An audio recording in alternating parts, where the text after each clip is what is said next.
আজকে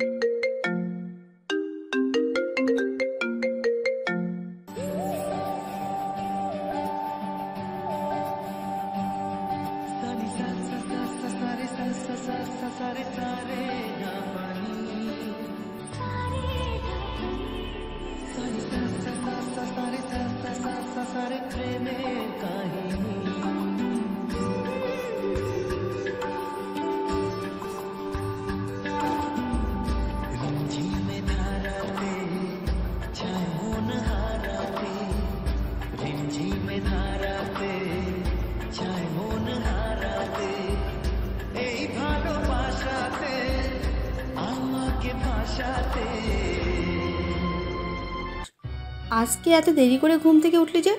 শরীর ঠিক আছে? আছে। বাবা কি অফিসে চলে গেছে? উত্তরে তপ্ত নিঃশ্বাস ফেললেন তিনি। হ্যাঁ, এইমাত্র বেরোলো। এটুকু বলে অল্প সময়ের জন্য থামলেন রাবেয়া। তারপর ফের প্রশ্ন করলেন, তোর কি তুষারের সঙ্গে এখনো যোগাযোগ আছে হৈমন্তী? হৈমন্তী হকচকালো, অপ্রস্তুত হলো ভীষণ। এই প্রথম তুষারকে নিয়ে কোনো প্রশ্ন করলেন রাবেয়া। এর প্রতি উত্তরে কি বলবে তা ভেবে পেল না সে। ভয়, লজ্জা আর অস্থিরতায় এদিক ওদিক তাকাতে লাগলো। উত্তর না পেয়ে রাবেয়া হতাশ নয়নে চাইলেন। আবার জিজ্ঞেস করলেন, কথা বলছিস না কেন? যোগাযোগ রেখেছিস? দেখ হৈমন্তী, ছেলেটা তোর থেকে ছোট। যদি মনের মধ্যে ওর প্রতি সামান্য পছন্দও থাকে, তবে সেটা এখনই মাথা থেকে ঝেড়ে ফেল।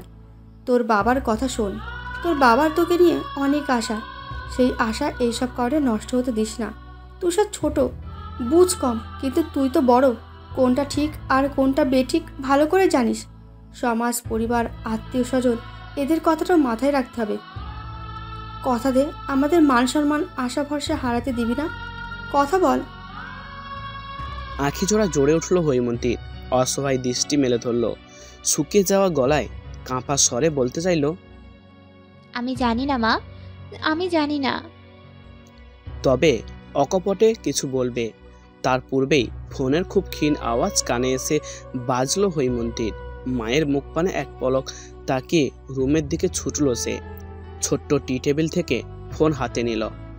তুষার কল করেছে। তপ্ত নিঃশ্বাস ফেলে কল রিসিভ করে কানে রাখতেই অচেনা পুরুষালী কণ্ঠ ভেসে আসলো ওপাশ থেকে। হ্যালো তুষার, তুই মনের স্ত্রী বলছেন? হৈমন্তী চমকালো। অচেনা কণ্ঠস্বর শুনে ভ্রু কুঁচকালো। একটু ভেবে উত্তর দিল, জি জি, আপনি কে বলছেন? আমি থানা থেকে বলছি। আপনার স্বামীকে মারামারির জন্য থানা আনা হয়েছে।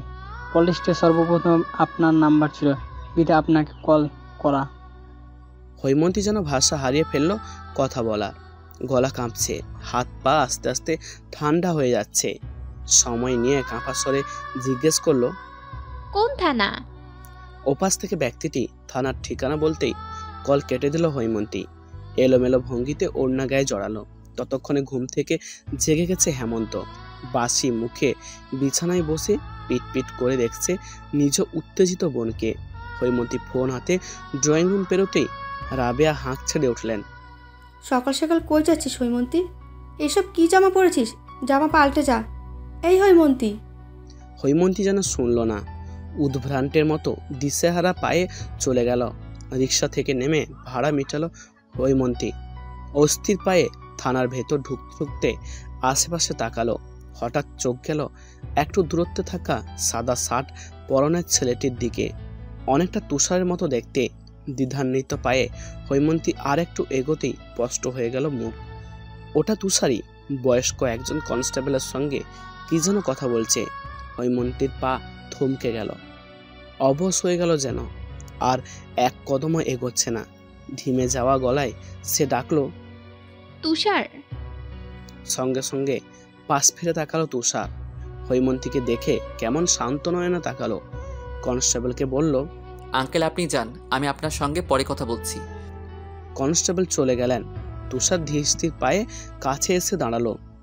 একরাশ প্রগাঢ়তা নিয়ে চেয়ে রইল হৈমন্তীর ক্রন্দনরত মুখ পানে। হৈমন্তী হাঁপাচ্ছে। চোখ দিয়ে গড়িয়ে পড়ছে অবিরাম অশ্রুপাত। তুষারের বুকে তীব্র ব্যথা সৃষ্টি হলো। ফোলা চোখ দুটো আহত করলো তাকে। লাল নাকটা যেন কেমন তাচ্ছিল্যের সঙ্গে বলছে, দেখ, মেয়েটা তোর জন্য কাঁদছে, তোকে কত ভালোবাসে, অথচ তুই কিনা পাষাণের মতো মেয়েটাকে কাঁদাচ্ছিস। কাল্পনিক কেউ তুষারকে কথাটা বলতেই ঠোঁটের হাসি রেশ ফুটে উঠল তার। শীতল স্বরে জিজ্ঞেস করলো, এখানে কেন এসেছেন হৈমন্তিকা? এতক্ষণে নিঃশব্দের কান্না এবার সশব্দে হাজির হলো। কান্নার তেজ বাড়িয়ে আটকে আসা কণ্ঠে বলল, আমি ভীষণ ভয় পেয়ে গেছিলাম তুষার। আপনার নাম্বার থেকে একজন পুলিশ ফোন করেছিল আমায়, আপনাকে নাকি থানায় নিয়ে এসেছে। আপনি আপনি মারপিট করেছেন, মানা করেছিলাম না, তবুও শুনেননি কেন? একটু থামলো সে, আশেপাশে তাকালো। আপনাকে কি পুলিশ ছেড়ে দিয়েছে? তুষারের তেছরা উত্তর। কার সাহস আমাকে আটকানোর? হৈমন্তী বিস্ময় নিয়ে তাকালো, জিজ্ঞাসু কণ্ঠে বলল, মানে? মানে যে আপনাকে ফোন দিয়েছে সে আমার বন্ধুর বড় ভাই। হৈমন্তী কান্না ভুলে গেল, বার দুয়েক পলক ফেলে বলল, তার মানে মারামারি, থানা এসব মিথ্যে? তুষার জবাব দিল না, বিস্তর হাসলো। যা বোঝার বুঝে গেছে হৈমন্তী। তার কান্নায় কাতর মুখশ্রী মুহূর্তে ক্রোধে ফুলে উঠল। তুষারের বুকে শক্ত হাতে চড় লাগালো, বেশ কয়েকবার লাগাতার। তুষার থামালো না তাকে, নেত্রের প্রগড়তা বাড়িয়ে অল্প একটু বেহায়া হয়ে কোমল স্বরে আওড়ালো, আজ প্রমাণ হয়ে গেল হৈমন্তিকা, আপনি আমাকে মিথ্যে হলেও ভালোবাসেন, সত্য হলেও ভালোবাসেন। থানা থেকে বের হয়ে ফুটপাত ধরে হাঁটছে তারা। চারপাশের আবহাওয়া কি ভীষণ সুন্দর, শীতল, মনোমুগ্ধকর। চড়ুই পাখির কিচিমিচির শব্দ শোনা যাচ্ছে সুদূর হতে। মৃদুমন্দ অনলের তেজ বহমান।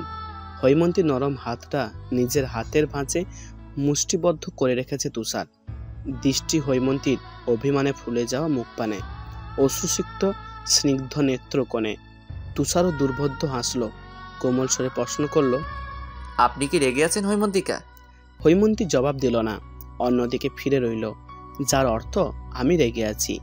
তুষারের হাসি আরও বাড়ল এবার। একটু দূরত্বে একটা ছোট্ট মেয়ে গুচ্ছ গুচ্ছ গোলাপ বালতিতে করে বেচা কেনা করছে। একদম পিচ্ছি মেয়েটা। তুষার সেদিকে এগোলো, ছোট্ট মেয়েটাকে জিজ্ঞেস করলো, এই পিচ্ছি, নাম কি তোমার?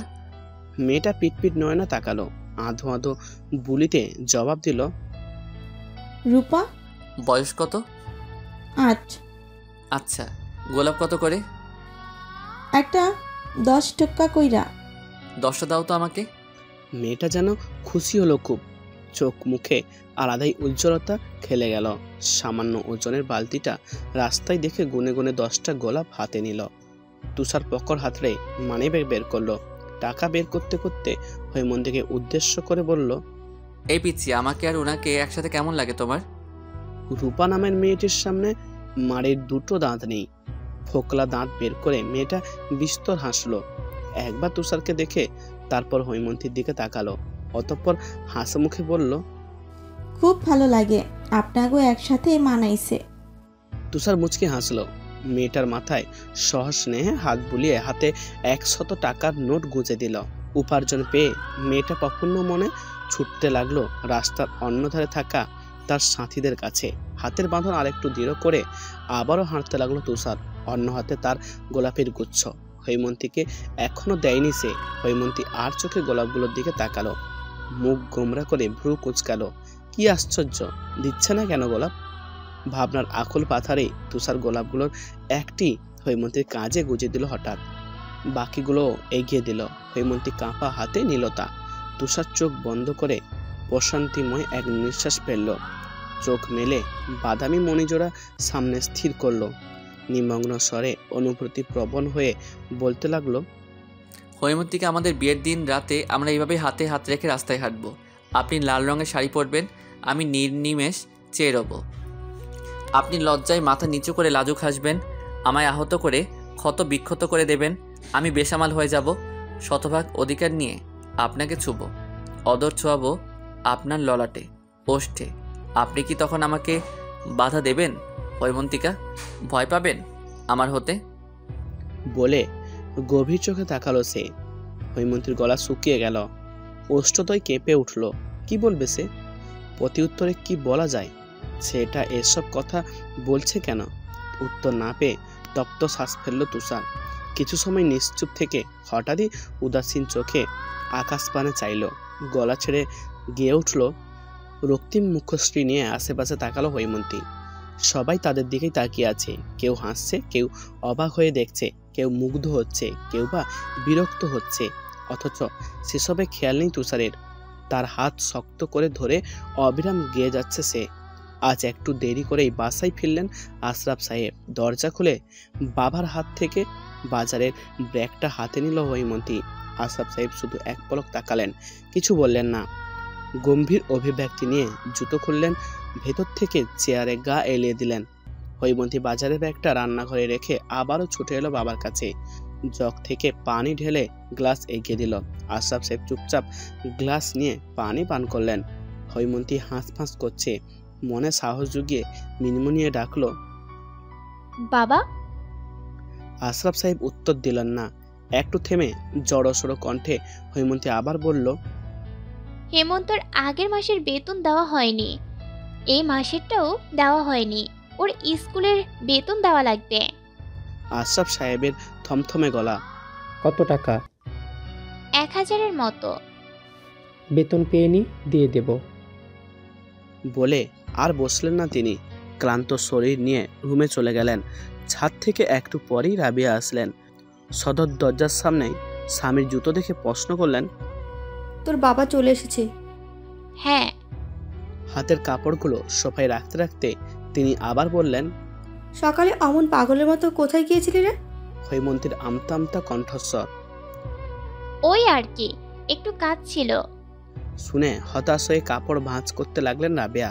দীর্ঘশ্বাস ফেলে শুধু বললেন, যাই করছিস হৈমন্তী, ভেবে চিন্তে করিস। রাত 11:15, ঘুম নেই হৈমন্তীর আঁখি পল্লবে। সে নিশ্চুপ নির্বাক হয়ে বারান্দায় দাঁড়িয়ে। হালকা শীত শীত করছে, বাতাসের প্রভাব একটু বেশিই পড়ছে এখন। পরনের অন্না ছড়িয়ে পুরো শরীরকে ঢেকে নিল হৈমন্তী। এদিক ওদিক তাকালো, হঠাৎ ল্যাম্পপোস্টের দিকে নজর গেল তার। আধো আধো পুরুষালী অবয় দেখা যাচ্ছে। হৈমন্তী প্রথম ভাবলো ওটা তুষার, কিন্তু সে ভুল। চোখের দৃষ্টি আর একটু মনোযোগী হতেই বুঝতে পেল ওটা নাওয়াজ। হৈমন্তী ভড়কালো, নাওয়াজ এই রাতে এখন কি করছে? সে আড়ষ্ট ভঙ্গিতে আবার তাকালো, সঙ্গে সঙ্গে ম্লান হাসলো নাওয়াজ। হাত নাড়ালো, হৈমন্তী পাত্তা দিল না। প্রচণ্ড অস্বস্তিতে মন বিষিয়ে পেল। মেজাজ খারাপ হলো খুব। বারান্দায় আর না দাঁড়িয়ে দ্রুত রুমে ঢুকলো। বিছানার কোণে বসে পুরো 1 গ্লাস পানি পান করলো। তুষারের সঙ্গে কথা বলতে ইচ্ছে হলো খুব। বালিশের নিচ থেকে ফোন বের করলো হৈমন্তী। 3 বার রিং হতেই কল রিসিভ হলো। ওপাশ থেকে ঘুমু ঘুমু কণ্ঠে তুষার বলল, বলুন হৈমন্তিকা। হৈমন্তী যেন শান্ত হয়ে গেল মুহূর্তেই। ভয়, অস্বস্তি, খারাপ লাগা নিমেষেই হারিয়ে গেল। ক্ষীণ আওয়াজে জিজ্ঞেস করলো সে। ঘুমিয়ে গেছেন? জবাবে তার বেখেয়ালি উত্তর, কিভাবে ঘুমাবো? আপনি তো ঘুমাতে দিচ্ছেন না, বিরক্ত করছেন ভীষণ। এত বিরক্ত কেন করেন হৈমন্তিকা? হৈমন্তী ভাবলো হয়তো কল দেওয়ায় ঘুম ভেঙে গেছে তুষারের, তাই সে তার প্রতি বিরক্ত। হৈমন্তী মন খারাপ হলো, বলল, তাহলে কলটা কেটে দেব? ওপাশ থেকে তুষারের ঘন নিঃশ্বাস ফেলার শব্দ পাওয়া গেল। কল কেটে দিলেই বা কি হবে হৈমন্তিকা? আমার অস্তিত্ব থেকে কি আলাদা করতে পারবেন নিজেকে? 2 মাসে নিজের হিংস্রতা দিয়ে অতিষ্ঠ করে দেওয়া নিষ্ঠুর পাষাণ গ্রীষ্ম বিদায় নিয়েছে আজ প্রায় অনেক দিন। পৃথিবীতে আষাঢ় নেমেছে বর্ষা। ঘন কালো মেঘের ভেলায় ঢেকে আছে বিশাল নভস্থল। এ সময় ফাঁক ফোঁকর দিয়ে সোনালি রোদ্দুরের দেখা পাওয়া যে বড় কষ্টকর। বাজ পড়ছে, হুডহাট বৃষ্টিতে অপ্রস্তুত হচ্ছে মানুষ। বৃষ্টির টুপটাপ শব্দ কানে বাজছে, ব্যাঙেদের ডাক শোনা যাচ্ছে, ঘ্যাঙ্গর ঘ্যাং ঘ্যাঙ্গর ঘ্যাং। তুষার বাইক সাইড করে হৈমন্তীকে নিয়ে বাস স্টপের ছাউনিতে দাঁড়ালো। এক হাতে নিজের ভেজা চুল ঝাড়তে লাগলো। পকেট থেকে মানিব্যাগ আর মোবাইল বের করে বলল, এগুলো আপনার ব্যাগে রাখুন হৈমন্তিকা, পানিতে নষ্ট হয়ে যাবে। হৈমন্তী মাথা দোলালো। মানিব্যাগ আর মোবাইল রাখতে গিয়ে হঠাৎই মানিব্যাগের ক্ষীণ ফাঁক দিয়ে অস্পষ্ট মেয়েলি ছবির অস্তিত্ব টের পেল। কৌতূহল বশত পুরো মানিব্যাগ খুলল সে। সঙ্গে সঙ্গে নিজের হাস্যোজ্জ্বল ছবি ভেসে উঠল আঁখি জোড়ার সামনে। হৈমন্তী এক হাত গালে ঠেকিয়ে বসে আছে, অন্যদিকে তাকিয়ে হাসছে। পরনে হলুদ রঙের তাঁতের শাড়ি। তার মনে পড়ে গেল নবীন বরণের দিক ঠিক এই শাড়িটি পরেই এভাবে আনমনা হয়ে বসেছিল সে। মাঝে মাঝে পারুর কথাই হাসছিল। তারপর তো এই শাড়ি পরার আর সুযোগই পায়নি সে। তুষার কখন তার এ ছবি তুলল হৈমন্তী বুঝল না কেন। হঠাৎ তুষারের গম্ভীর গলায় ঘোর কাটল তার। আমি আমার বউ ছাড়া ব্যক্তিগত জিনিস কাউকে ধরার অধিকার দেইনি হৈমন্তিকা, ওগুলো ব্যাগে রাখুন। শুনে ভ্রু কুঁচকালো হৈমন্তী। ব্যাগের চেন আটকালো। বিমূর কণ্ঠে প্রশ্ন করলো, আমি আপনার বউ নই। হ্যাঁ, তবে 50 ভাগ, শতভাগ বউ করে নেই, তারপরে এই আমিকেই দিয়ে দেব আপনাকে। হৈমন্তী পিটপিট নয়নে এদিক ওদিক তাকালো। নিঃশ্বাসের গতি অল্প কমলো। ইদানিং তুষার আশেপাশে থাকলে হৈমন্তীর লজ্জা মিশ্রিত অনুভূত হয়। উপরন্তু তুষারের এহেন কথায় লজ্জা দ্বিগুণ বেড়ে যায়। নাকের দুপাশ সামান্য কেঁপে ওঠে। তুষার আপাত মস্তক দেখলো তাকে, ঠোঁট বাঁকিয়ে হাসলো, আলতো করে নাক টেনে বলল, মুখ তো লাল হয়ে টমেটো দেখাচ্ছে, এত লজ্জা কোথা থেকে পান হৈমন্তিকা? হৈমন্তী জবাব দেয় না। মনে ভয়াবহ জোর লাগিয়ে স্বাভাবিক হওয়ার চেষ্টা করে, কিন্তু ফলাফল শূন্যই রয়ে যায়। তুষার 2 কদম এগিয়ে আসে, মাথার ঘোমটাটি সাবধানে ফেলে দেয়। ওড়নার কোণাংশের বেশ খানিকটা হাতে পেঁচিয়ে সস্নেহে হৈমন্তীর কালো ঘন কেশ মুছে দিতে থাকে। হৈমন্তী নিশ্চুপ, চুপচাপ হতজানু হয়ে আছে। প্রখর অনুভূতিতে নিজেকে কেমন অনুভূতি শূন্য মনে হচ্ছে। মৃদু মৃদু কেঁপে উঠছে শরীর। মাথায় আবারও ঘোমটা টেনে সরে এলো তুষার। পরনের ভেজা শার্টটা গায়ে আষ্টে পিষ্টে জড়িয়ে আছে। কলারটা একটু টেনে প্যান্টের পকেটে হাত রেখে সটান হয়ে দাঁড়ালো সে। অবিরাম বৃষ্টির ধারার দিকে তাকিয়ে এক মনে বলতে লাগলো, বৃষ্টি বেড়ে যাক, আপনি থেকে যান আরেকটু সময়। সন্ধ্যার দিকে নওয়াজ আর তার পরিবার এলো আশরাফ সাহেবের বাসায়। সঙ্গে করে 4-5 মিষ্টির প্যাকেট, ফলমূল আর কেকও এনেছেন। হৈমন্তী জানতো না ওরা এসেছে।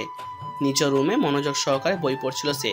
হঠাৎ রাবেয়ার আগমন ঘটল সেখানে। কোনোরূপ কথা না বলে তিনি আলমারির কাছে এগোলেন। একে একে গোছানো কাপড়গুলো উল্টে পাল্টে দেখলেন। সর্বশেষে তুষারের দেওয়া সেই নীল রঙা শাড়িটি হাতে নিয়ে হৈমন্তীর দিকে এগিয়ে এলেন। চিন্তিত সুরে বললেন, শাড়িটা পরে দ্রুত রেডি হয়ে নেয় হৈমন্তী। দেরি করিস না, ওঠ। হৈমন্তী উঠে দাঁড়ালো, শাড়ি হাতে নিল। প্রশ্নবিদ্ধ কণ্ঠে জিজ্ঞেস করলো, হঠাৎ রেডি কেন? কোথাও যাবে? হ্যাঁ। কিন্তু তাই বলে শাড়ি পরতে হবে কেন? একটা কামিজ বের করে দাও। রাবেয়া চোখ রাগালেন। এত কথা বলিস কেন? এক কথাই হয় না? যা তাড়াতাড়ি রেডি হ। বলে চলে গেলেন রাবেয়া। হৈমন্তী হতবিহ্বল হয়ে চেয়ে রইল মায়ের চাওয়ার পানে। অতঃপর বাধ্য মেয়ের মতো তৈরি হয়ে নিল। কিছুক্ষণ পর রাবেয়া আবার এলেন। মেয়ের অল্প সাজসজ্জা দেখে রেগে গেলেও পরক্ষণে কি ভেবে মন গলে গেল ওনার। এগিয়ে এসে হৈমন্তীর মাথায় হাত বুলিয়ে দিলেন। পরম মমতাময় কণ্ঠে বললেন, আমার মেয়েটা বড় হয়ে গেছে, কি সুন্দর দেখাচ্ছে, মাশাল্লাহ। অতঃপর একটু থেমে হেমন্তকে বললেন, রুম থেকে বের হবি না, চুপচাপ পড়ালেখা কর। মায়ের ব্যবহার কেমন অস্বাভাবিক ঠেকলো হৈমন্তীর কাছে, কিন্তু কিছু বলতেও পারল না সে। তার কিছু মুহূর্ত পর ড্রয়িং রুমে পা রাখতেই সবকিছু ঠাওর হলো মস্তিষ্কে। শরীর অবশ হয়ে গেল। নওয়াজের পরিবার দেখতে এসেছে তাকে। আশরাফ সাহেব কি দারুণ প্রফুল্লতার সঙ্গে নওয়াজের বাবার সঙ্গে কথা বলছেন। হাসি যেন সত্যিই চাইছে না ঠোঁট হতে। হৈমন্তীর গলা শুকিয়ে গেল, পা এগোতে চাইল না। রাবেয়া জোর করে টেনে নিয়ে গেলেন তাকে। নওয়াজের সামনাসামনি বসানোর পূর্বে মৃদু স্বরে কানে কানে ফিসফিসিয়ে বললেন, উল্টো পাল্টা কিছু করবি না হৈমন্তী, তোর বাবার এই হাসিটাও আবারও হারাতে দিস না। এইটুকু বাক্যে আর কোনো মতামত প্রকাশের ইচ্ছেটুকু তৎক্ষণাৎ মিলিয়ে গেল হৈমন্তীর। সে চুপচাপ সব হজম করে নিল। নওয়াজ তার দিকে এক দৃষ্টিতে তাকিয়ে আছে। ঠোঁটের কোণে সূক্ষ্ম হাসি লেগে আছে। বড়দের আলোচনায় একবারও চোখ তুলে তাকালো না হৈমন্তী। তুষারের দেওয়া শাড়ি পরে যেখানে তার তুষারের সঙ্গে থাকার কথা ছিল, সেখানে নওয়াজের দেওয়া আংটি অনামিকা আঙুলে পরিধান করতে হলো তাকে। সে সময়টা ছিল হৈমন্তীর জন্য সবচেয়ে করুণ মর্মান্তিক মুহূর্ত। নেত্রকোণে জমা হয়েছিল ক্ষীণ বিন্দু কণার জল। আংটি পরানো শেষে নামাজ আর হৈমন্তীকে আলাদা কথা বলতে পাঠানো হয় তার রুমের বারান্দায়। হৈমন্তী কথা বলছে না। নামাজ বরাবরই নিষ্পলক চেয়ে আছে তার মুখ পানে। অস্বস্তিতে, ঘৃণায় আর রাগে শক্ত হয়ে আছে হৈমন্তী। নামাজ কিছু বলছে না দেখে ঝাঁঝালো গলায় বলে ওঠে, আপনি এমন কেন করছেন নওয়াজ ভাইয়া?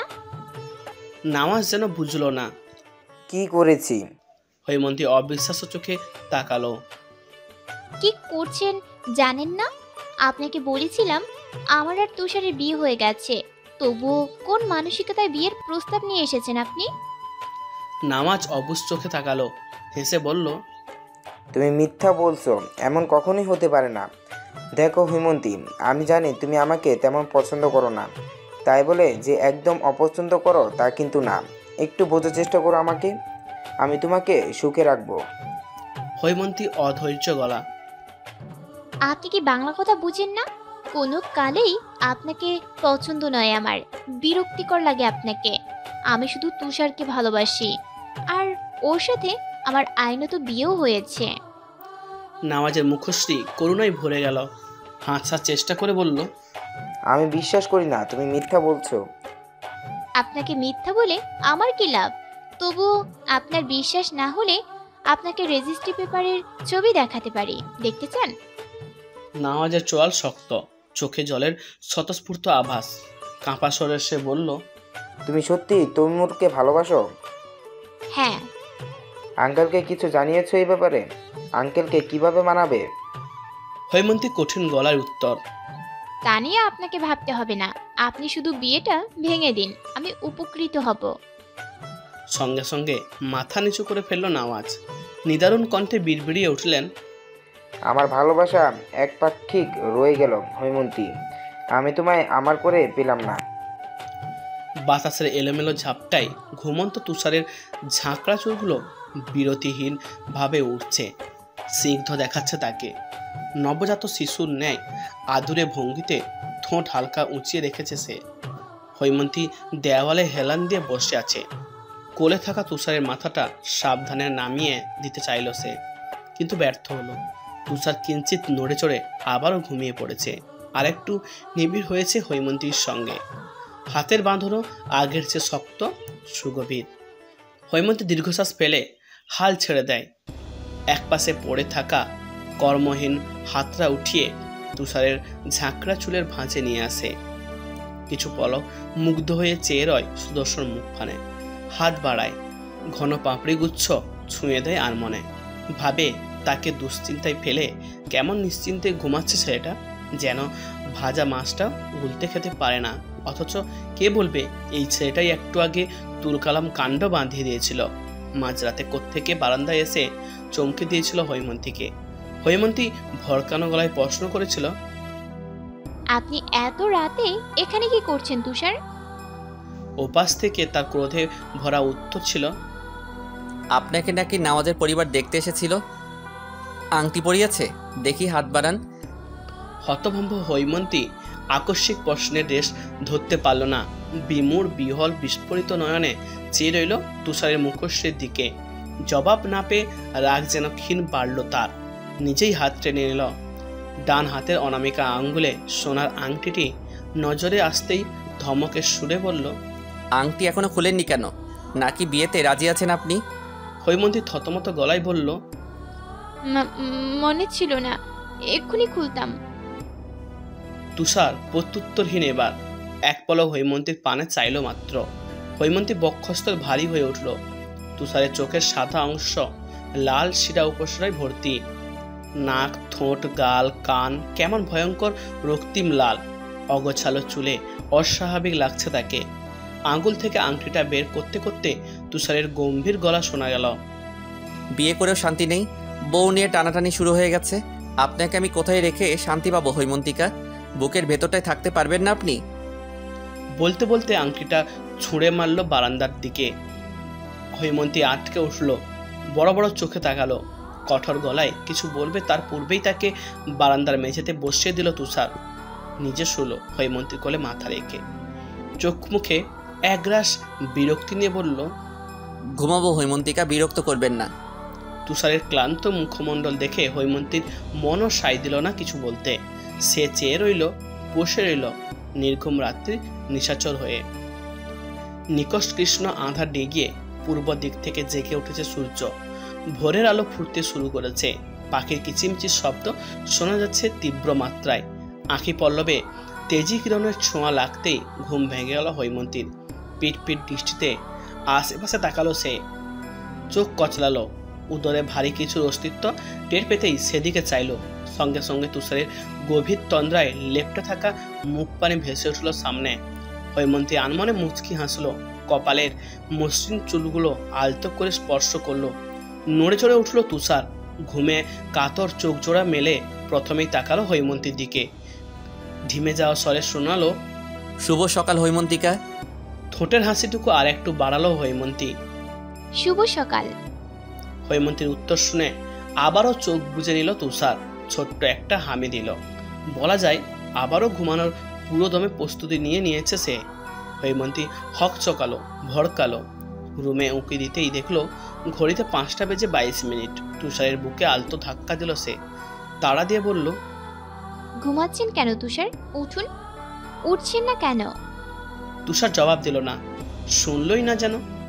হৈমন্তী আবারও বলল, 5টা বাজছে তুষার, একটু পর মা বাবা জেগে যাবেন। কেন এমন করছেন? উঠুন না। তুষার চোখ মেলল, রোষপূর্ণ চাহিতে তাকালো। গম্ভীর গলায় বলল, আমার শান্তিকে আপনার সহ্য হয় না হৈমন্তিকা? হৈমন্তী চোখ ছোট ছোট হয়ে এলো। ভ্রু কুঁচকে বলল, বাজে বকছেন কেন? উঠুন জলদি। এক ঝাঁক অনিচ্ছা নিয়ে উঠে বসলো তুষার।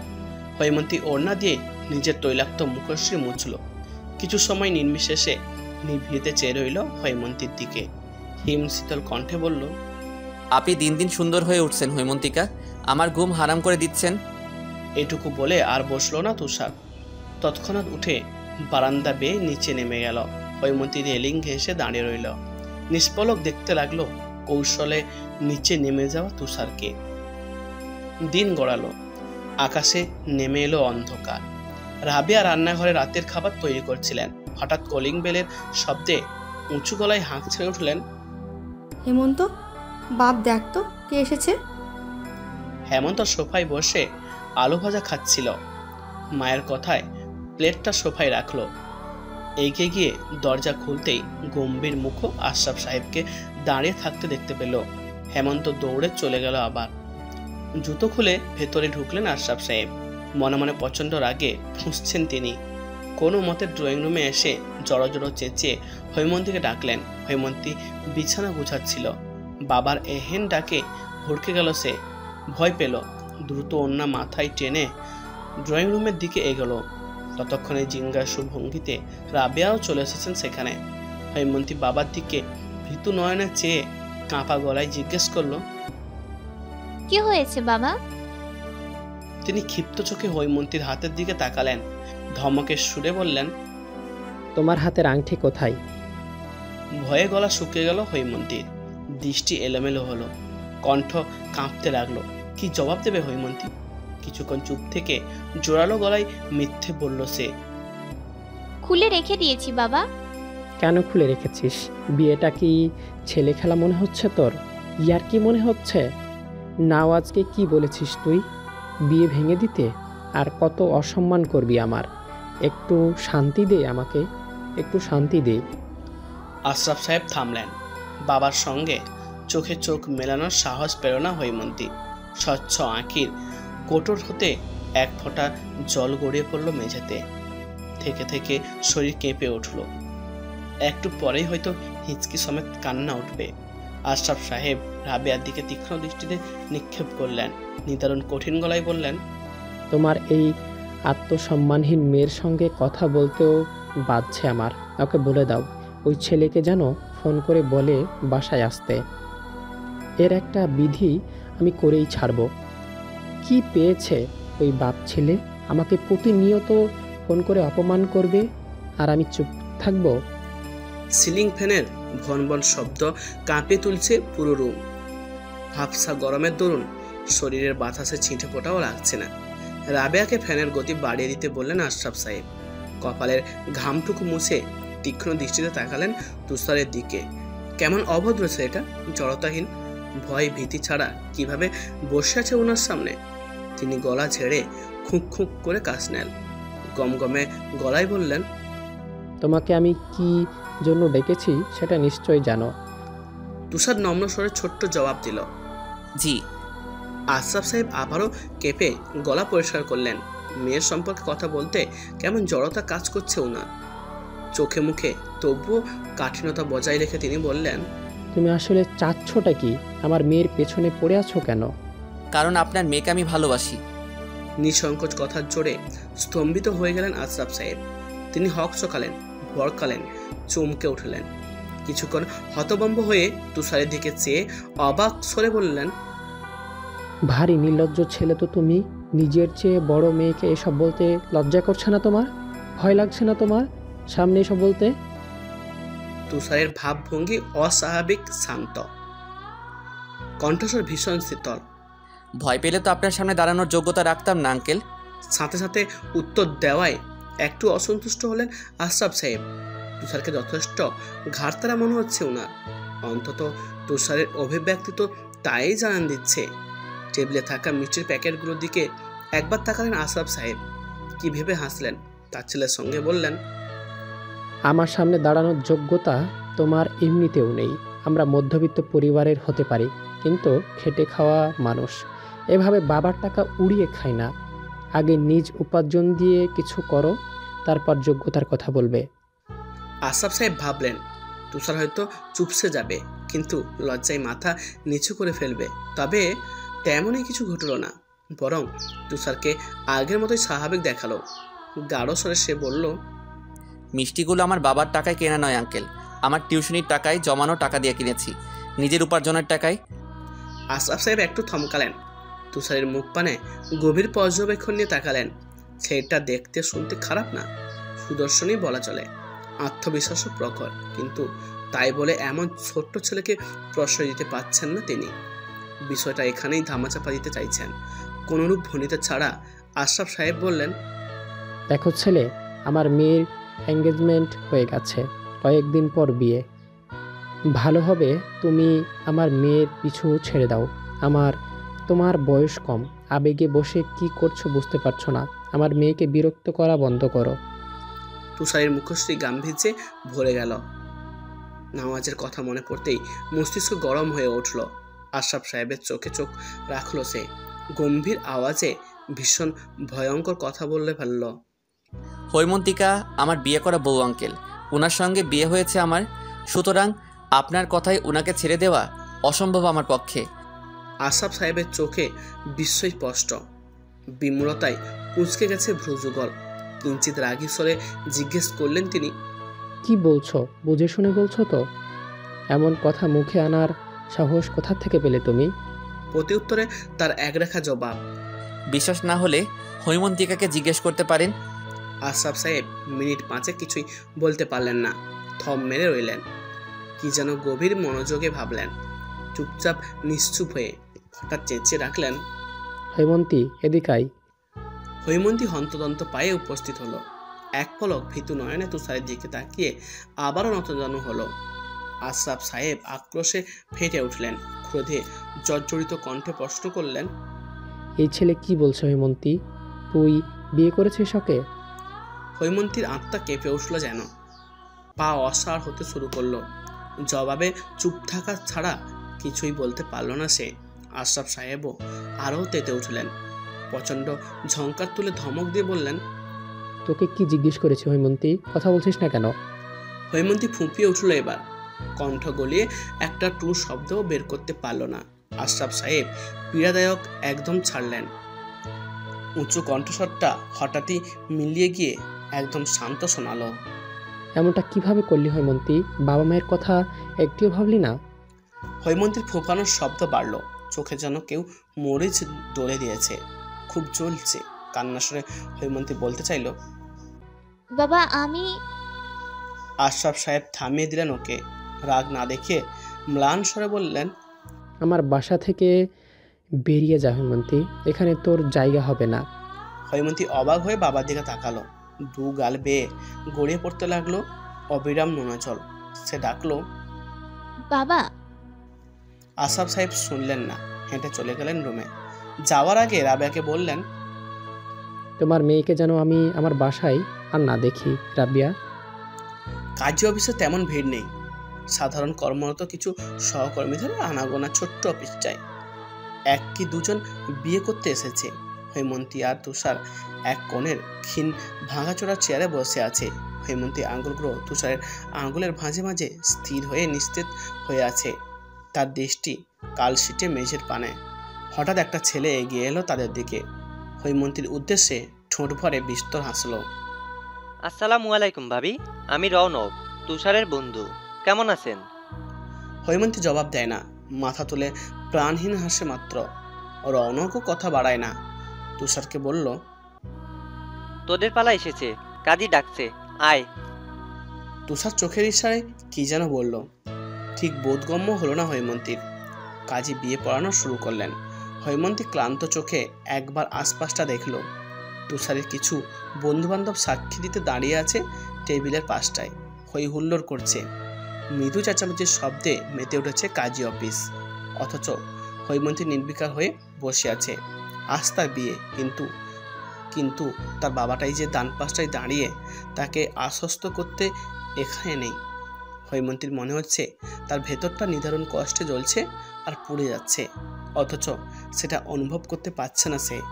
মস্তিষ্ক বারবার জানান দিচ্ছে হৈমন্তীর কষ্ট হচ্ছে, কান্না আসছে, কিন্তু কোথায়? সে তো ভাবশূন্য হয়ে বসে আছে, কান্না আসছে না একদমই, জোর করেও না। তবে কাজী ডাকে স্তম্ভিত ফিরল তার। কাজী তাকে বারবার কবুল বলতে বলছেন। সবার উৎসুক দৃষ্টি তার দিকেই। হৈমন্তী পিটপিট নয়নে পাশে তাকালো। গভীর চোখে চাহিনিতে আটকে গেল সঙ্গে সঙ্গে। তুষার গাঢ় স্বরে প্রশ্ন করলো, কবুল বলবেন না হৈমন্তিকা? জবাবে আর সময় দিল না হৈমন্তী। কাঁপা গলায় থেকে থেকে বললেন, কবুল। এতক্ষণে যেন সবাই অস্থির নিঃশ্বাস ফেলল। হৈমন্তী তুষারকে কবুল বলতে বলতেই তুষার এক নিঃশ্বাসে 3 বার কবুল বলে ফেলল। মুহূর্তেই এক দফা হাসাহাসি চলল সবার মাঝে। শুধু হাসলো না হৈমন্তী, তুষার ব্যাপারটা খেয়াল করেও কিছু বলল না। সবাইকে বিদায় জানিয়ে বাইকের কাছাকাছি এলো। আকস্মিক হৈমন্তীর কোমর জড়িয়ে তাকে উঁচু করে ধরল তুষার। মাটি থেকে পা 2-1 ইঞ্চি উপরে উঠে গেল হৈমন্তী। চমকে গিয়ে তুষারের কাঁধের শার্টটুকু খামচে ধরল সে। তুষার বাইকে বসিয়ে দিল তাকে। হুট করে অধরে অধর ছুঁয়ালো অতি অধৈর্য ভঙ্গিতে। বুকের সঙ্গে চেপে ধরে অনুরোধের সুরে বলল, আপনি কাঁদুন হৈমন্তিকা, আমি অভিযোগ করব না। দরজা খুলে তুষার আর হৈমন্তিকাকে একসঙ্গে দেখে কিং কর্তব্য বিমূঢ় হেনা বিস্ময়ে চোখ দুটো স্বাভাবিকের চেয়েও বড় দেখাচ্ছে। কপাল কুঁচকে গেছে, কণ্ঠ নড়বড়ে। কিছুক্ষণ চুপচাপ ওদের দিকে তাকিয়ে থেকে হঠাৎই কাঁপা গলায় ডাকলেন, তুষার। তুষার মায়ের দিকে তাকালো, কণ্ঠে দৃঢ়তা এঁটে বলল, ভেতরে ঢুকতে দেবে না মা? হেনা সরে দাঁড়ালেন। অত্যাধিক বিমূঢ়তায় কি বলবেন ভেবে পাচ্ছেন না তিনি। অজানা আশঙ্কায় ভেতরটা নিদারুণ কেঁপে উঠছে। ভবিষ্যতের কথা ভেবে ভয় লাগছে। হেনার দৃষ্টি স্থির হয়ে আছে তুষারের হাতের মুঠোয় শক্ত করে থাকা হৈমন্তীর নিশ্চেজ হাত পানে। তিনি ছেলের দিকে এক পা এগোলেন। কম্পয়মান কণ্ঠে জিজ্ঞেস করলেন, এসব কি তুষার? হেমন্তী তোর সাথে এখানে? তুষার স্বাভাবিকভাবে উত্তর দিল, আমি আর হৈমন্তিকা বিয়ে করেছি মা। যেন বজ্রপাতের তীব্র শব্দে কেঁপে উঠলেন হেনা। কথাটা কানে ঝংকার তুলতেই উঁচু গলায় চিৎকার দিয়ে উঠলেন, কি বলছিস এসব তুষার? মাথা ঠিক আছে তোর? মজা করছিস? তুষার ভাবলেশীন নিশ্চুপ, নজর কাড়া শীতল চাহিনি ছুঁড়ে দিল মাত্র। যা বোঝার বুঝে গেলেন তিনি। মস্তিষ্ক সচল হয়েও আবার নিভে গেল যেন। হতবুদ্ধি হেনা ভারসাম্যহীন হয়ে বসে পড়লেন সোফায়। হাহাকার করে উঠলেন, এমন কিভাবে করলি তুষার? একটা বারো ভবিষ্যতের কথা ভাবলি না? বাবা মায়ের কেমন লাগতে পারে তা ভাবলি না? তোমরাও তো ভাবোনি মা। ছেলের অভিমানে ভরা উত্তর শুনে কাতর নয়নে তাকালেন তিনি। কান্না ভেজা স্বরে বললেন, তোর বাবাকে আমি কি জবাব দেব? হুট করে এমন সিদ্ধান্ত কেন নিয়েছিস তুষার? তুষারের অনড় জবাব, তোমরা না চাইলে আমি আমার বউকে নিয়ে এখানে থাকবো না, চলে যাব। কোথায় যাবি? হেনার অবাক কণ্ঠের প্রশ্ন। তুষার অকপটে বলল, এটা ছাড়াও আমার থাকার অনেক জায়গা আছে। হেনা গোপনে দীর্ঘ নিঃশ্বাস ছাড়লেন। ইতিমধ্যে মাথার যন্ত্রণা শুরু হয়ে দিয়েছে তার। চিন্তায় মাথা ফেটে যাবে ভাব। চোখ তুলে একবার হৈমন্তীর দিকে তাকালেন তিনি। মেয়েটা যে তার অপছন্দ তা নয়, স্নিগ্ধ মায়াময় চেহারাটি দেখতেই ভেতরটা প্রশান্তিতে ভরে গেল। শান্তি লাগে, কিন্তু স্বামীর মতের বিরুদ্ধে ছেলের পক্ষ নিতে পারছেন না তিনি। কিন্তু এখন ছেলের পক্ষ নেওয়া ছাড়া কি অন্য কোনো উপায় আছে তার? আরেক দফা তপ্ত নিঃশ্বাস ছেড়ে হৈমন্তীর দিকে এগোলেন হেনা। নরম গলায় বললেন, চলো, তোমাকে রুমে নিয়ে যাই। হৈমন্তীর এক পলক তুষারের পানে চাইল। পরক্ষণে ক্লান্ত আঁখি জোড়া নামিয়ে নিয়ে বাধ্য মেয়ের মতো চলল হেনার সাথে সাথে। দুপুর হচ্ছে, ঘড়িতে 2:50। বিছানায় মধ্যিখানে পা গুটিয়ে বসে আছে হৈমন্তী। পেটে এখনো এক দানাও দেওয়া হয়নি। জামার অভাবে গোসলটাও হচ্ছে না। ভীষণ ক্লান্ত লাগছে। অস্থিরতা আর ক্ষুধায় হাত পা কাঁপছে। পাশ থেকে পানির গ্লাসটা নিয়ে শুকনো গলা ক্ষীণ ভিজিয়ে নিল হৈমন্তী। চোখ ঘুরিয়ে ঘুরিয়ে আপাতমস্তক দেখে নিল পুরো রুম। তুষারের রুমে আগে কখনো আসা হয়নি তার। রুমটা বড্ড গোছালো। দুপাশে দুটো বিশাল বড় জানালা, পড়ার টেবিল, আলমারি, বুক শেলফ। বিছানা বরাবর সাদা রঙের খালি দেওয়ালটায় তুষারের বিশাল ছবির ফ্রেম। রোদের মাঝে ব্যাট হাতে দাঁড়িয়ে আছে সে। ঘরমাক্ত মুখশ্রীতে কি দারুণভাবে হাসছে। সুন্দর লাগছে, হৃদয় কাঁপানোর সুন্দর। কিছু পলক এক মনে চেয়ে থেকে হৈমন্তী তার দৃষ্টি সরালো।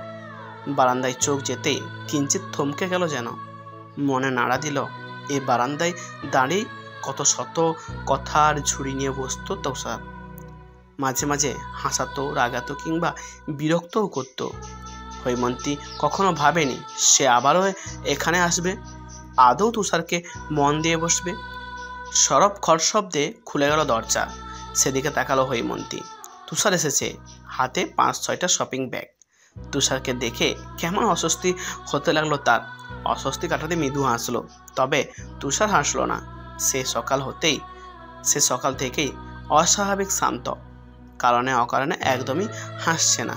তুষার এগিয়ে এলো, বিছানায় শপিং ব্যাগগুলো রেখে শান্ত স্বরে জিজ্ঞেস করলো, ক্ষুধা লেগেছে?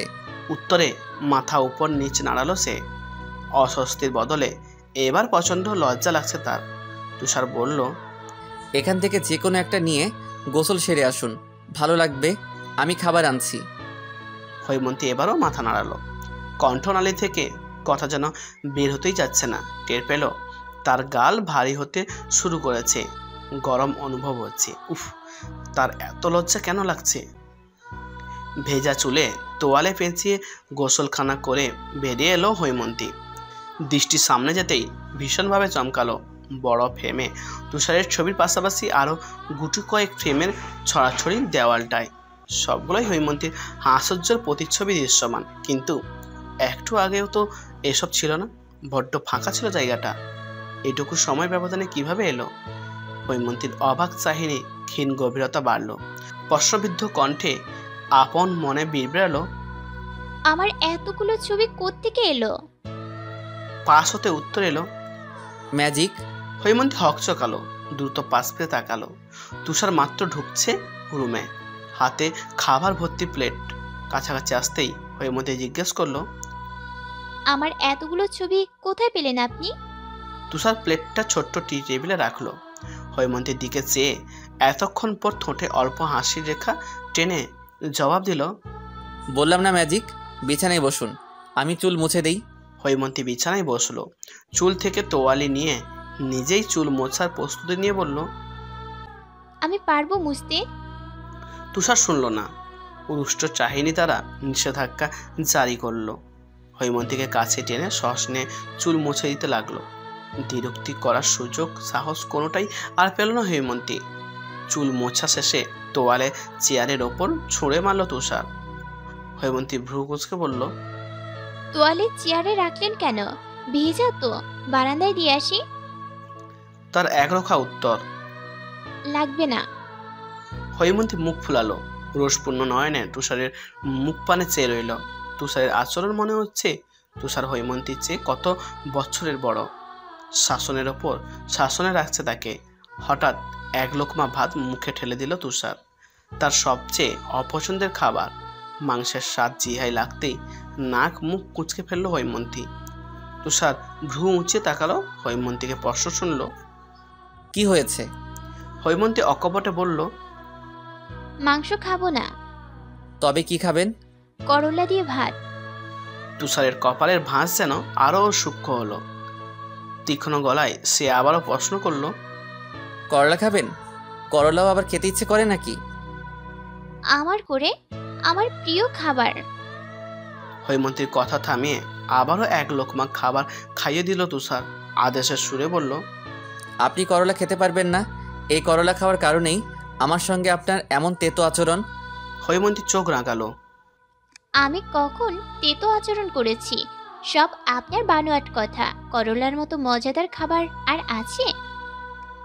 তুষার উত্তর দিল না। এবার হৈমন্তীর দিকে তাকিয়ে বিস্তর হাসতে লাগলো, নিঃশব্দে একাধারে। তুষার প্লেট রাখতে রুম থেকে বেরিয়ে গেলে বিছানায় গা এলিয়ে দিল হৈমন্তী। রাজ্যের ঘুম যেন বাতাসের বেগে ছুটে এসে তার আঁখি পল্লবে নিজের স্থান গড়ে তুলেছে। চোখ মেলে থাকা যেন দায় হয়ে উঠেছে। হৈমন্তী অন্য পাশে ফিরে কাঁধ হয়ে শুলো। বারান্দা গলিয়ে আসা তেজস্বী রোদের আলোও ভীষণ জ্বালাচ্ছে তাকে। তীব্র আরামে চোখ বুঝালো সে।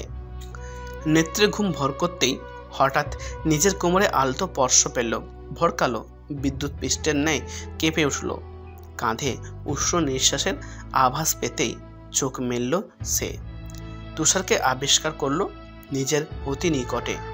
বক্ষস্থল যেন সর্বোচ্চ গতিতে কেঁপে উঠল আবারও। শ্বাস প্রশ্বাস যেন ঘন হলো। নেশাময় চাহিনীর কোমলতায় চোখাচোখি হতেই আড়ষ্ট ভঙ্গিতে চোখ খিচে বন্ধ করল হৈমন্তী। পরপরই কানের কাছে তুষারের নিমগ্ন কণ্ঠের স্বর শুনতে পেল। ভয় পাচ্ছেন হৈমন্তিকা? ভয় পাবেন না, আমি কিচ্ছু করব না, শুধু একটু ঘুমাবো। বলে আরও কাছে এগিয়ে আসলো তুষার। কাঁধে নিজের কপাল ঠেকিয়ে অধর ছোঁয়ালো। আর একটু নিবিড় হয়ে নিভৃতে বলল, আপনি প্রাণনাশিনী হৈমন্তিকা, সর্ববিধ্বংসী। কেটে গেল আরেকটা সময়। হৈমন্তীকে আঁকড়ে ধরে ঘুমিয়ে পড়েছে তুষার, অথচ হৈমন্তীর চোখ তন্দ্রাবিহীন। সেই যে ঘুম উবে গেল, আর ধরাই দিল না। বাইরে বৃষ্টি হচ্ছে। ঝুপঝুপ শব্দ তীব্র কোলাহল সৃষ্টি করছে কর্ণকুহরে। বাতাসে এক আলাদাই মিষ্টি মিষ্টি ঘ্রাণ। ঠান্ডা মৌসুমে সামান্য উষ্ণতার আভাস পেতেই আরও চেপে ছিল হৈমন্তী। প্রশস্ত বুকে লেপ্টে থেকে বুকে মুখ গুঁজল। পরপরই ভারী কি আওয়াজে ফোনের অসহনীয় রিংটন কানে বাজল তার। না চাইতেও ঘুম ভেঙে গেল। পিটপিট নয়নে চোখ মেলল সে। নিজেকে আবিষ্কার করলো অন্ধকারে ভরপুর বদ্ধ কাঁথার নিচে। মাথা অবধি কাঁথা টেনে দেওয়া তার। মুখ থেকে কাঁথা সরালো হৈমন্তী। বালিশের নিচ হাতরে ফোন বের করলো। তখন বিরক্তিকর অ্যালার্ম বেজেই চলছে। স্ক্রিনে গুটি গুটি অক্ষরের শিরোনাম লেখা, ঘুম থেকে উঠে পড়ো তুষার, বউকে জাগাতে হবে, খাওয়াতে হবে। কত কাজ তোর। এখন কি তুই আর যুব সমাজের অবিবাহিত ছাত্র আছিস? 4 বাক্যের এটুকু লেখা পড়ে আনবনেই হাসলো হৈমন্তী। তুষারের ঘুমন্ত মুখ পানে তাকালো। কথায় কথায় তাকে শাসন করা ছেলেটা ভেতরে ভেতরে এখনো বাচ্চা হয়ে রয়ে গেছে, যা শুধু হৈমন্তীর কাছেই প্রকাশ পায়, একান্তই তার সামনে। হাত বাড়িয়ে তুষারের গাল আলতো স্পর্শ করলো সে। ছোট্ট ছোট্ট দাঁড়ি ক্ষীণ বিঁধছে আঙুলের ডগায়। সে হাত সরিয়ে নিল। কপালে পড়ে থাকা এলোমেলো চুলগুলো উপরে ঠেলে দিতেই হঠাৎ জেগে উঠল তুষার। আধ বোঝা চোখে কিছু পলক চেয়ে রইল হৈমন্তীর দিকে। কাছে টেনে নিল। অতি সন্তর্পণে গলায় মুখ গুজে ঘুম জড়ানো কণ্ঠে বলল, আরেকটু ঘুমান হৈমন্তিকা, এখনো অ্যালার্ম বাজিনি। হৈমন্তী সত্যি চাইল। অ্যালার্ম বেজেছে, আমি বন্ধ করে দিয়েছি, উঠুন একটু পর মাগরিবের আজান দিবে। তুষার ছাড়ল না, জড়িয়ে ধরার শক্তি আরও দৃঢ় করে বলল, আর একটু ঘুমান, ঘুম শেষ হয়নি আমার। কেন? আপনার না অনেক কাজ, বউকে জাগাতে হবে, খাওয়াতে হবে।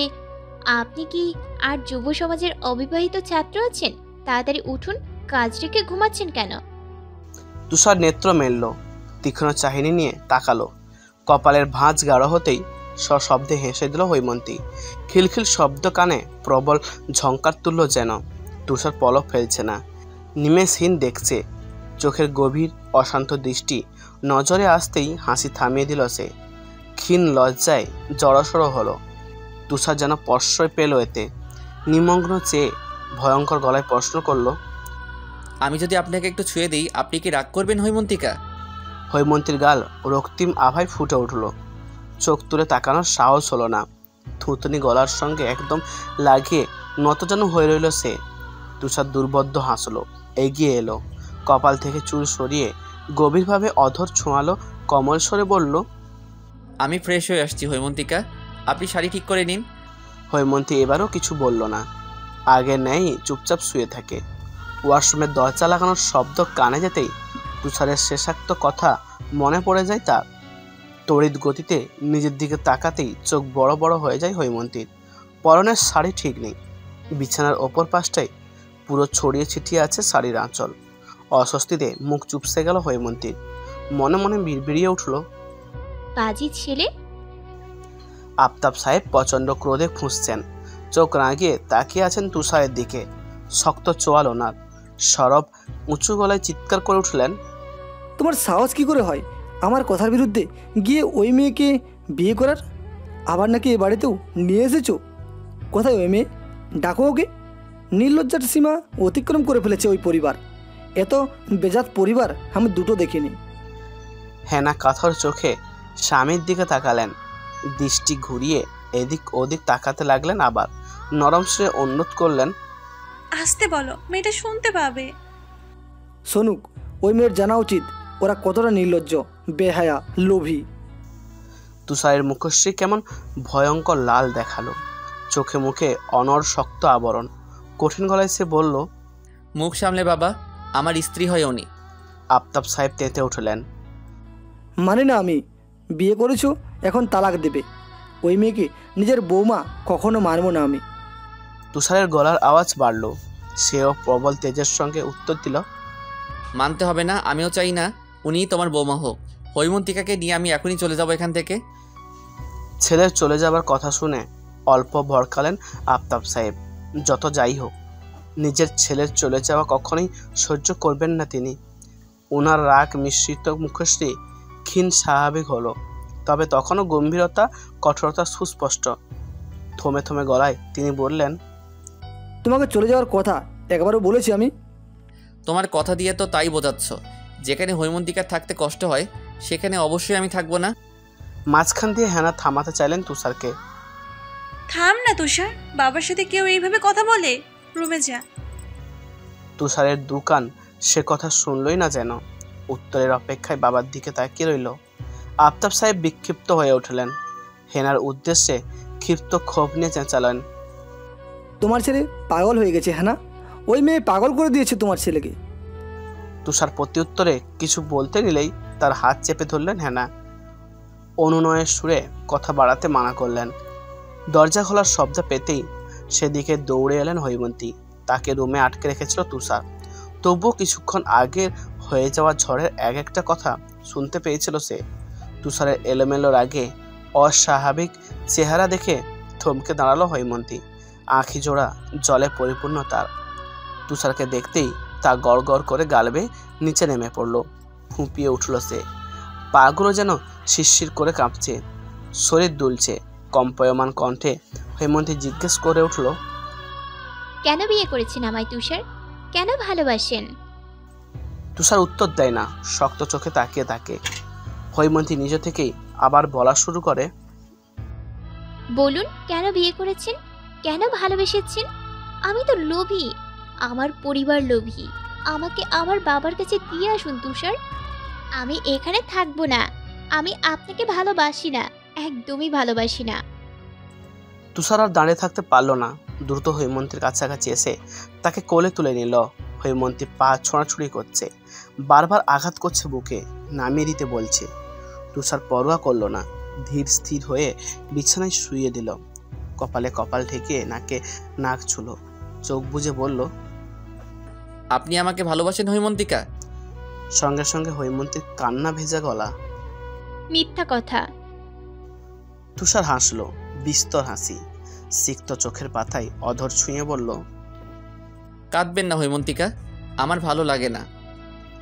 ল্যাম্পপোস্টের আলোয় ঝিরিঝিরি বৃষ্টি স্পষ্টভাবে দেখা যাচ্ছে।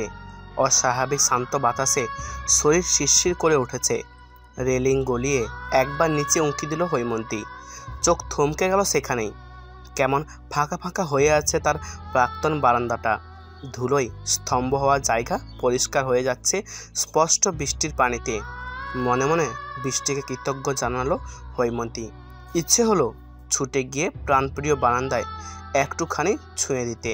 হৈমন্তী সোজা হয়ে দাঁড়ালো, দৃষ্টি সরিয়ে গহীন কালো আঁধারে স্থির করতেই কোমরে পুরুষালী স্পর্শ পেল সে, যা তার কোমর ছুঁয়ে দু হাতে দুপাশে এসে স্থান পেল।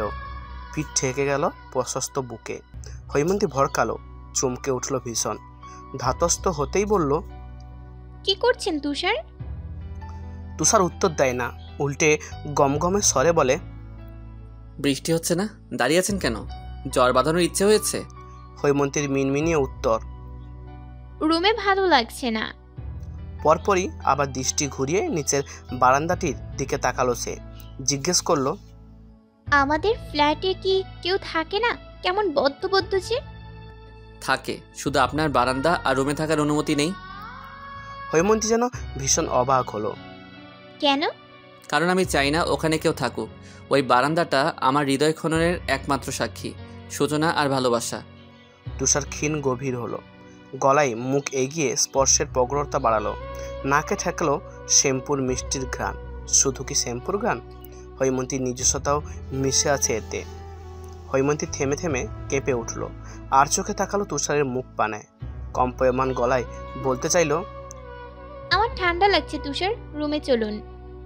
তুষার শুনল না। আরও কিছু সময় নীরবে নিভৃতে কাটিয়ে দিল তারা। হৈমন্তী দ্বিরুক্তি করতে পারেনি। তার কি সাধ্য আছে তাকে মানা করবার?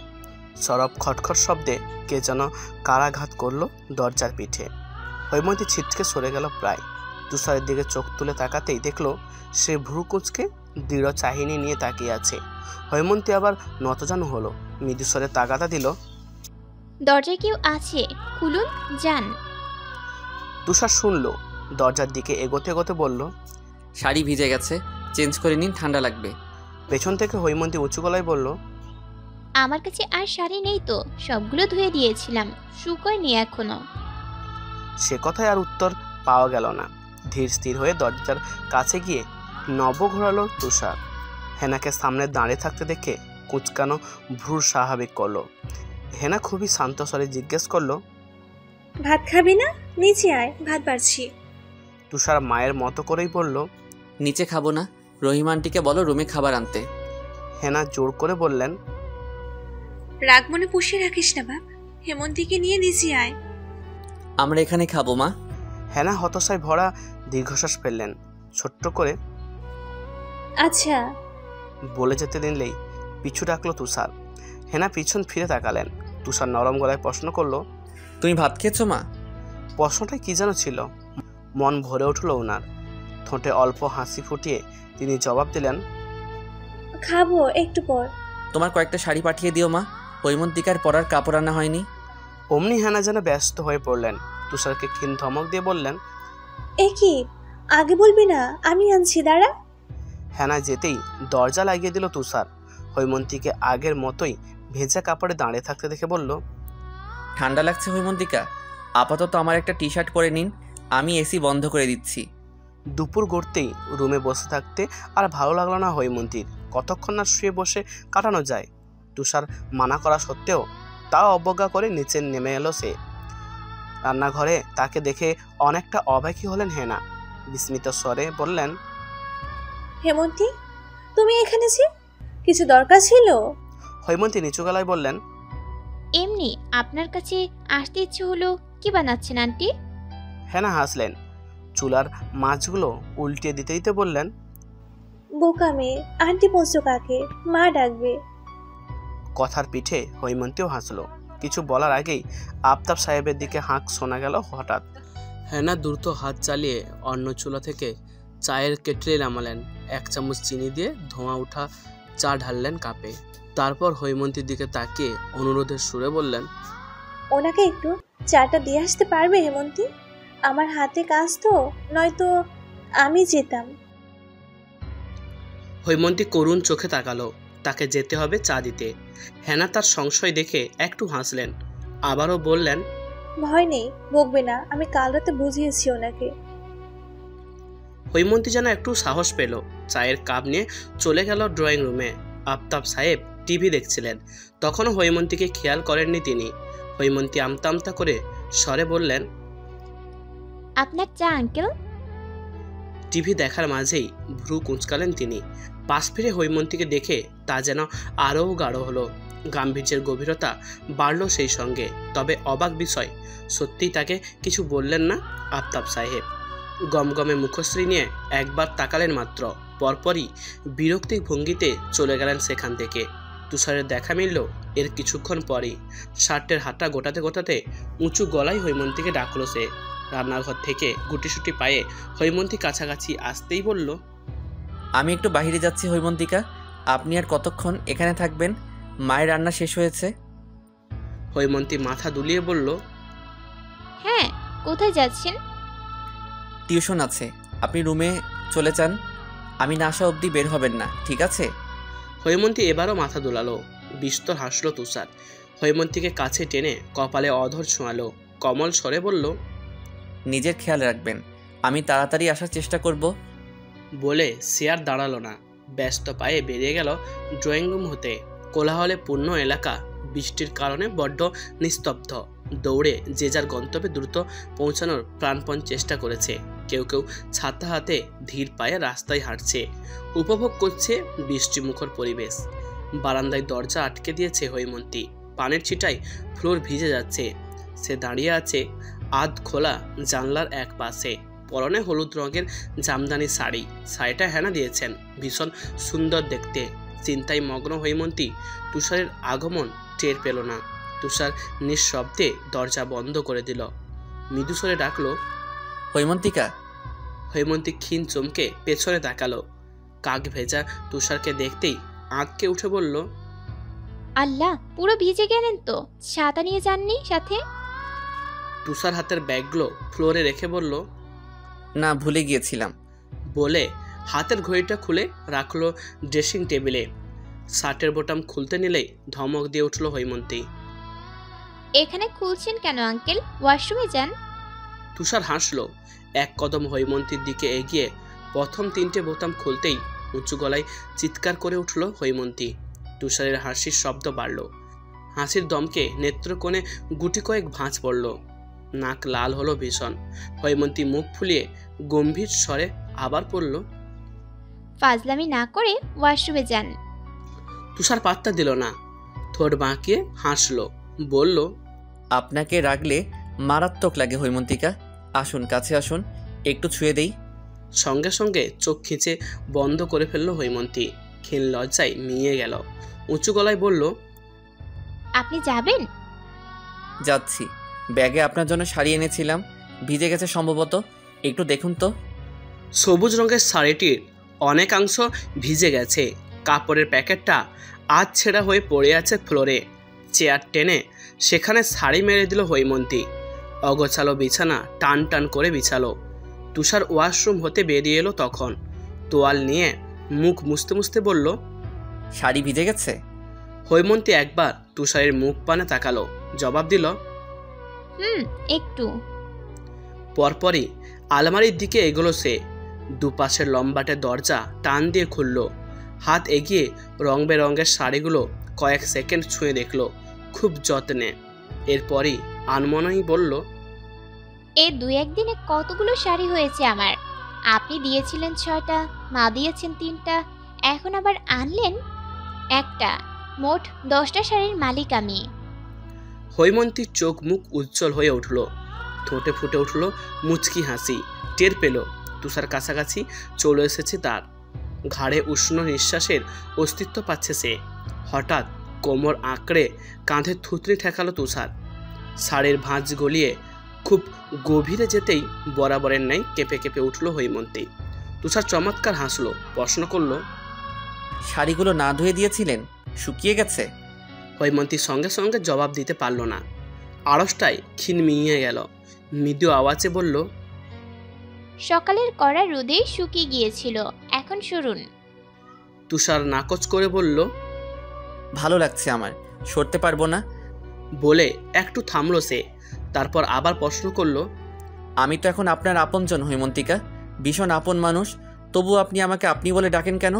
হৈমন্তী তখন উল্টো প্রশ্ন করে, আপনি কেন আমাকে আপনি বলে ডাকেন? তুষার সময় না নিয়ে উত্তর দেয়, কারণ আপনাকে আপনি বলে ডাকতে আমার ভালো লাগে। আপনি ডাকটায় আমি ভালোবাসা খুঁজে পাই হৈমন্তিকা, আপনাকে নিজের মাঝে ভীষণভাবে অনুভব করতে পারি। আমিও এই জন্য আপনাকে আপনি বলে ডাকি, ডাকটা আমারও ভীষণ প্রিয়। এবার শুনুন, নয়তো আমি কিন্তু এখন সত্যি সত্যি বকবো। তুষার ঠোঁট বাঁকিয়ে হাসলো, হাতের বাঁধন শক্ত করে বলল, বকুন, আমি ছাড়ছি না আপনাকে। আমি কিন্তু দরজায় লাগাইনি। সমস্যা নেই, শুনুন তুষার। তুষার শুনল না। হঠাৎই কেমন গম্ভীর হয়ে উঠল। নিষ্পলক কিছুক্ষণ চেক থেকে কাঁধের ঠোঁট ছুঁয়ে বলল, দিন দিন এত সুন্দর হচ্ছেন কিভাবে হৈমন্তিকা? আপনার রূপে আমার চোখ ঝলসে যাচ্ছে। হৈমন্তীর নিঃশ্বাস থেমে গেল যেন, শরীর অবশ হয়ে এলো। তুষার আবারও বলল, ভালোবাসি আপনাকে হৈমন্তিকা। বিকালের প্রথম ভাগ মাত্র। রান্নাঘরে চুপচাপ দাঁড়িয়ে এটা ওটা এগিয়ে দিচ্ছে হৈমন্তী। তাওড়ায় আধ কাঁচা ঝাল পিঠাগুলো উল্টে দিয়ে হেনা বলল, গরমের মধ্যে শুধু শুধু এখানে দাঁড়িয়ে আছো কেন হেমন্তী? গরম লাগছে না? ফ্যানের নিচে গিয়ে কিছুক্ষণ বসো, যাও। হৈমন্তী নিচু গলায় বলল, অভ্যেস আছে মা, তাছাড়া এখন তো বর্ষাকাল, ভালোই লাগছে এখনে। হেনা হাসলেন। দুধ উতরানো কেটলিতে 3 চামচ চা পাতা দিয়ে বললেন, জানো, আমার তুষারটাও না তোমার মতো। ছোটবেলায় আমি রান্না করলে আমার পাশে দাঁড়িয়ে থাকতো। এখন তো ওর বাবার জন্য আমার উপর চাপা অভিমান করে আছে। তবে ঠিকই মায়ের খবরাখবর নিতে চলে আসে, কখনো ভুলে না। আমার হাতের চা ছেঁড়া ওর চলেই না। দেখবে একটু পর চায়ের জন্য চেঁচামেচি শুরু করে দেবে। বলে আবারও মুখ ভরে হাসলেন হেনা। কি মায়াময় সেই হাসি, কি স্নিগ্ধ। হৈমন্তীর মন হঠাৎই খারাপ হয়ে গেল। রাবেয়া যখন রান্না করতেন, হৈমন্তী তো তখন এভাবেই দাঁড়িয়ে থাকতো। সে নিজে রান্না করলে তার পাশে দাঁড়িয়ে তাকে উপদেশ দিতে দিতে কাহিল বানিয়ে দিতেন রাবেয়া। উনারও তো হয়তো হৈমন্তীর কথা মনে পড়ে। তখন কি তার মা তার জন্য কাঁদে? হেমন্তর কি আপুর জন্য মন খারাপ হয় না? বাবার কি মেয়ের কথা ভেবে অভিমান ভুলতে ইচ্ছে করে না? ওরা কি কেউ মনে করে না তার কথা? হৈমন্তীর তো করে, এই যে এখন করছে। বিষাদে বুক ভারী হচ্ছে, যন্ত্রণা সইতে না পেরে বেরিয়ে আসছে এক একটা দীর্ঘশ্বাস। সরব হেনার ডাকে সম্বিত ফেলল তার। তিনি কাপে চা ঢালতে ঢালতে ভীষণ গর্বের সঙ্গে বললেন, দেখেছ, ডাক শুরু হয়ে গেছে ওর। হৈমন্তীর কান সজাগ হলো এবার। ড্রয়িং রুম থেকে তুষারের হাঁক শুনতে পাচ্ছে সে। চায়ের জন্য রীতিমতো মরিয়া হয়ে উঠেছে তুষার। হেনা চায়ের কাপটা হৈমন্তীকে দিয়ে বললেন, চাটা একটু দিয়ে আসো তোমা। হৈমন্তী মাথা দোলালো। ধীর পায়ে ড্রয়িং রুমে এগোতেই দেখলো সোফায় আরাম করে বসে বিরক্ত ভঙ্গিতে টিভির চ্যানেল পাল্টাচ্ছে তুষার। হৈমন্তী আরও 2 কদম এগিয়ে তুষারের কাছাকাছি দাঁড়ালো। টেবিলে চায়ের কাপ রেখে ঢিমে যাওয়া গলায় বলল, আপনার চা। তুষার চায়ের কাপ নিল, ভ্রু কোচকে জিজ্ঞেস করলো, আপনার কি মন খারাপ হৈমন্তিকা? কেউ কিছু বলেছে? জবাবে মাথা দুলিয়ে না জানালো সে।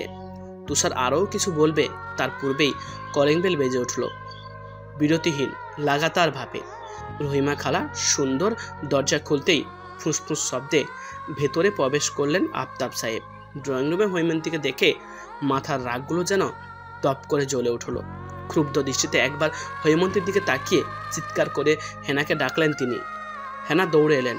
সেকেন্ড পেরোতে না পেরোতেই কি হয়েছে জিজ্ঞেস করতেই তেতে উঠলেন আশরাফ সাহেব। কার জন্য তুমি রাতে আমাকে জ্ঞান দিচ্ছিলে হেনা? এই মেয়েটার জন্য। এই মেয়ের কারণে আমি এখন বাহিরে বেরোতে পারছি না। পাড়া প্রতিবেশী তো ছাড়ো, বিল্ডিংয়ের দারোয়ান পর্যন্ত আমাকে জিজ্ঞেস করছিল ছেলের বউয়ের কথা। আমি কেন ছেলেকে বয়সে বড় মেয়ের সঙ্গে বিয়ে দিয়েছি। লোকে ছিছি বলছে হেনা। ভাবতে পারো ব্যাপারটা আমার জন্য কতটা অপমানজনক। কথাগুলো বলে হাঁপাতে লাগলেন তিনি। বার্ধক্যের দরুন জোরে জোরে শ্বাস নিলেন। বাবার অভিযোগ তুষার চুপচাপ শুনল। প্রতিবারের মতো শান্ত কণ্ঠে ভয়ঙ্কর একখানা কথা বলতে নিলেই কাঁধের শার্ট খামচে ধরে মানা করলো হৈমন্তী। মুখ নইয়ে খুব ধীর গলায় উচ্চারণ করলো, বাবা।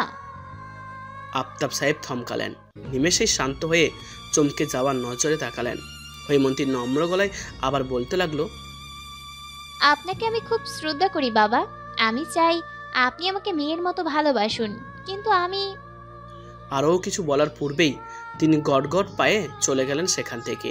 সিঁড়ি বেয়ে উপরে উঠতে উঠতে গমগমে গলায় বললেন, বেশি বাড়াবাড়ি পছন্দ না আমার, নিজের সীমার মধ্যে থাকো। হৈমন্তী বিহল চোখে উনার যাওয়ার পথে চেয়ে রইল। তুষারের দিকে তাকিয়ে দেখলো সেও কপাল কুঁচকে চেয়ে আছে। আচ্ছা, যেদি বাপ ছেলে কি এমনই হয়? কাল রাতের মতো আজকেও বর্ষণের দেখা মিলল পৃথিবীতে। তুষারও টিউশন থেকে ভিজে ভিজে এলো রাত 8টার সময়। এসেই এক পলক হৈমন্তীর দিকে তাকালো সে, তবে মুখে কিছু বলল না। গটগট পায়ে চলে গেল ওয়াশরুমে। আগের দিনের তুলনায় আজ ঝড়ের তাণ্ডব বেশি, যার দরুন লোডশেডিং হচ্ছে। একবার দুবার লাইট অন অফ হতে হতে একসময় একদমই বন্ধ হয়ে গেল রুমের সাদা ঝকঝকে বাতি। হৈমন্তী আঁতকে উঠল। অন্ধকারে চোখে কিছুই ধরা দিচ্ছে না। ওয়াশরুম থেকে তুষারের গলা শোনা গেল, হৈমন্তিকা। প্রায় তৎক্ষণাৎ সে জড়সড় গলায় জবাব দিল, আমি কিছু দেখতে পারছি না তুষার। ফোনের লাইট জ্বালান হৈমন্তিকা, সাথে আছে ফোন। বলে আন্দাজে বিছানা হাতড়ালো। একটু ডানে হাত নিতেই পেয়ে গেল ফোন। প্রাণে প্রাণ এলো যেন। তুষার আবার বলল, বেড সাইড টেবিলের প্রথম ড্রয়ারে দেখুন, মোমবাতি আর লাইটার আছে। পেয়েছেন? কথা মতো ঠিক তাই করলো হৈমন্তী। পেয়ে যেতেই প্রফুল্ল কণ্ঠে বলল, পেয়ে গেছি। এরপর আর তুষারের গলা শোনা গেল না।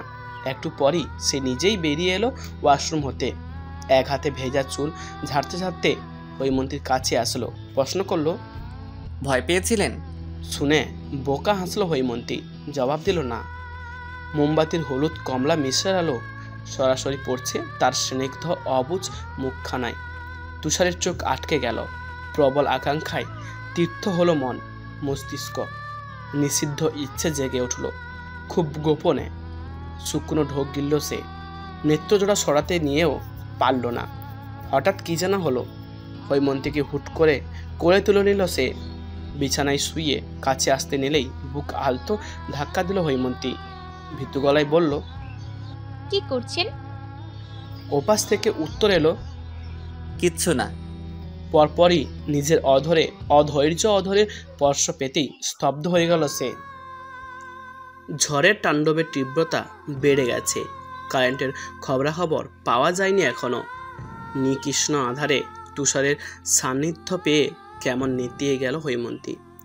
অধর থেকে অধরের স্পর্শ আলাদা হতেই তুষারের বুকে মাথা গুঁজল সে। ঘন ঘন শ্বাস নিল দুজনেই। ভারী হলো বক্ষস্থলের ওঠানামা। শরীর কেঁপে উঠল শিরশির করে। নেত্রকোণে জল এসে জমালো হৈমন্তীর। কান্না এলো খুব। হঠাৎ তুষারকে দুহাত মেলে শক্ত করে জড়িয়ে ধরল সে। বুকের সঙ্গে যথাসম্ভব মিশিয়ে নিল নিজেকে। কান্নার দমক তুলে ফুঁপিয়ে উঠল সশব্দে। তুষার ব্যস্ত হয়ে উঠল। আগলে নিয়ে ব্যগ্র কণ্ঠে প্রশ্ন করল, কি হয়েছে হৈমন্তিকা? কাঁদছেন কেন? আমি ছুঁয়েছি বলে? আর ছোব না। কান্না থামান। কান্না থামাচ্ছেন না কেন? হৈমন্তী বুকে লেপ্টে থাকা অবস্থায় এদিক ওদিক মাথা নাড়ালো। অর্থাৎ সে কান্না থামাবে না। তুষার আবার বলল, বলেছি তো আমি আপনাকে আর ছুব না, তবু কাঁদছেন কেন? হৈমন্তী আবারও মাথা নাড়ায়। জবাব দেয় না। তুষার একটু ঝুঁকে হৈমন্তীর মুখশ্রী দেখবার চেষ্টা করে। মুখের ডান পাশটায় অল্প দেখা যাচ্ছে। চোখ, মুখ, নাক, কান লাল হয়ে কি একটা অবস্থা। আগলে রাখার ধরন আরেকটু দৃঢ় করে তুষার বলল, পরিবারের কথা মনে পড়েছে হৈমন্তিকা? তুষারের পিঠের টি শার্ট খামচে ধরল হৈমন্তী। সম্মতিসূচক মাথা নাড়িয়ে ভীষণ ক্ষীণ স্বরে বলল, আমার খুব মনে পড়ছে বাবার কথা, মায়ের কথা, ভাইটার কথা। আমাকে ওদের কাছে নিয়ে চলুন তুষার, প্লিজ নিয়ে চলুন। বলতে বলতে আবারও ফুঁপিয়ে উঠল সে। তুষার নিশ্চুপ রইল কিছুক্ষণ। কপাল থেকে ছোট্ট চুলগুলো কানে গুঁজে দিল। সযত্নে মাথায় হাত বুলিয়ে দিতে লাগলো। মোলায়েম স্বরে শোধালো, খুব শীঘ্রই আপনাকে নিয়ে যাব হৈমন্তিকা, ততক্ষণ একটু অপেক্ষা করুন। সকালে ফোন দিয়ে মায়ের সঙ্গে একবার কথা বলে নেবেন, ঠিক আছে? হৈমন্তী নাক টেনে উত্তর দিল। আচ্ছা। বেশ সময় নিয়ে হৈমন্তীর হুঁফানোর শব্দ থামল। ক্ষীণ শান্ত হলো সে। অশ্রু স্বচ্ছ জলে তুষারের বুকের বাম পাশটা ভিজে একাকার। তুষার ঠোঁট এগিয়ে হৈমন্তীর কপালে ঠেকালো। হঠাৎ দরজায় কারাঘাত করে উঠল কেউ। রহিমা খালা এসেছেন। দরজায় ওপাশ থেকে তার উঁচু কণ্ঠ ভেসে আসছে, ভাইজান, ম্যাডামে খাইতে ডাকতেছে, আইবেন না? তুষার প্রথমে উত্তর দিল না। হৈমন্তীর গালে হাত রেখে বললেন, উঠুন হৈমন্তিকা, খাবেন না? উঠুন। হৈমন্তী আরো জেকে শুলো যেন। খাবো না, ঘুমাবো। শরীর খারাপ করবে তো, আসুন একটু করে খাবেন। হৈমন্তী চোখ মুখ কুঁচকে বলল, না। তুষার তপ্ত নিঃশ্বাস ফেলল। রহিমা খালা আবারও ডাকতেই জবাব দিল, খাবো না আজকে রহিমা খালা, মা জিজ্ঞেস করলে বলবেন ঘুমিয়ে পড়েছি। রহিমা খালা আচ্ছা বলে চলে গেলেন গটপট পায়ে। চুলায় পানি উতরাচ্ছে। হৈমন্তী আনমনা হয়ে চপার বোর্ডে সবজি কাটছিল। মনটা বড্ড বিষাদে জড়সড় হয়ে আসছে। সকালে রাবেয়ার সঙ্গে কথা বলেছিল সে। মায়ের কান্না জর্জরিত গলায় আকুলতা শুনে কি ভীষণ কষ্ট হচ্ছিল তার। হেমন্তর সঙ্গে কথা বলতে পারেনি হৈমন্তী। ও স্কুলে চলে গেছে ততক্ষণে। বোনের জন্য নাকি প্রতিদিন মন খারাপ করে বারান্দায় দাঁড়িয়ে থাকে। বাবাও নাকি মাঝরাতে আড়ালে আবডালে কাঁদেন। শুনে হৈমন্তী ভেতরটা হু হু করে ওঠে।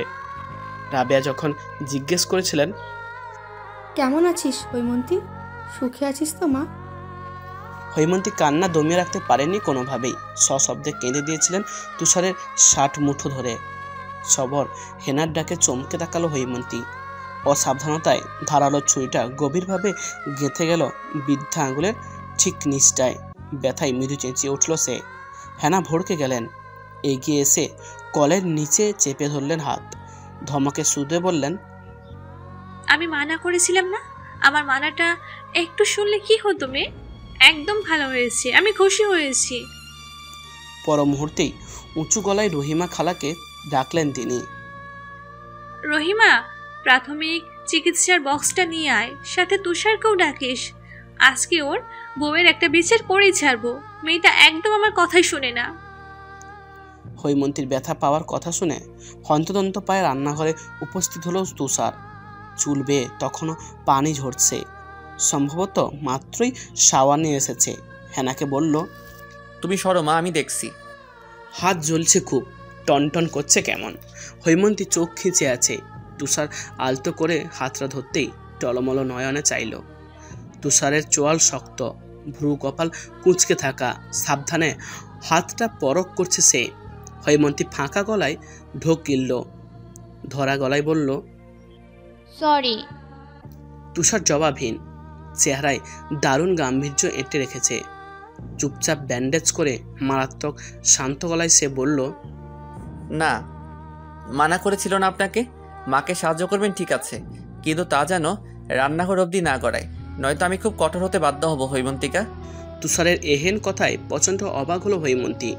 কিছু বলবে, তার সুযোগ না দিয়ে অপর হাত শক্ত করে ধরে তাকে টেনে নিয়ে যেতে লাগলো তুষার।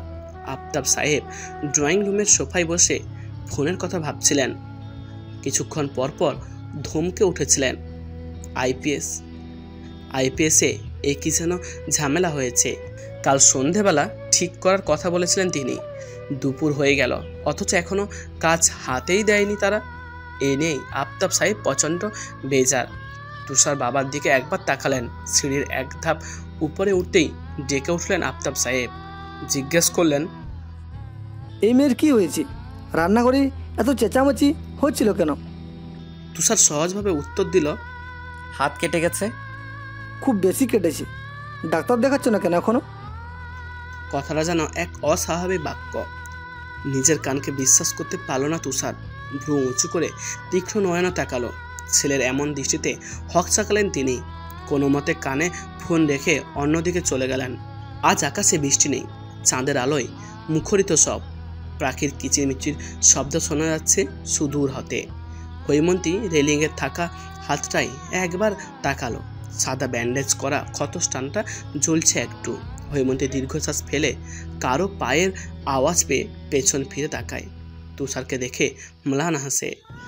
জিজ্ঞেস করে, আপনি কি এখনো রেগে আছেন তুষার? সে এগিয়ে আস্তে আস্তে উত্তর দেয়, আপনার সঙ্গে রাগ করতে আমার ভালো লাগে না, তাই রেগেও থাকি না। বলে হৈমন্তীকে পেছন থেকে জড়িয়ে ধরল সে। মাথায় থুতনি ঠেকালো।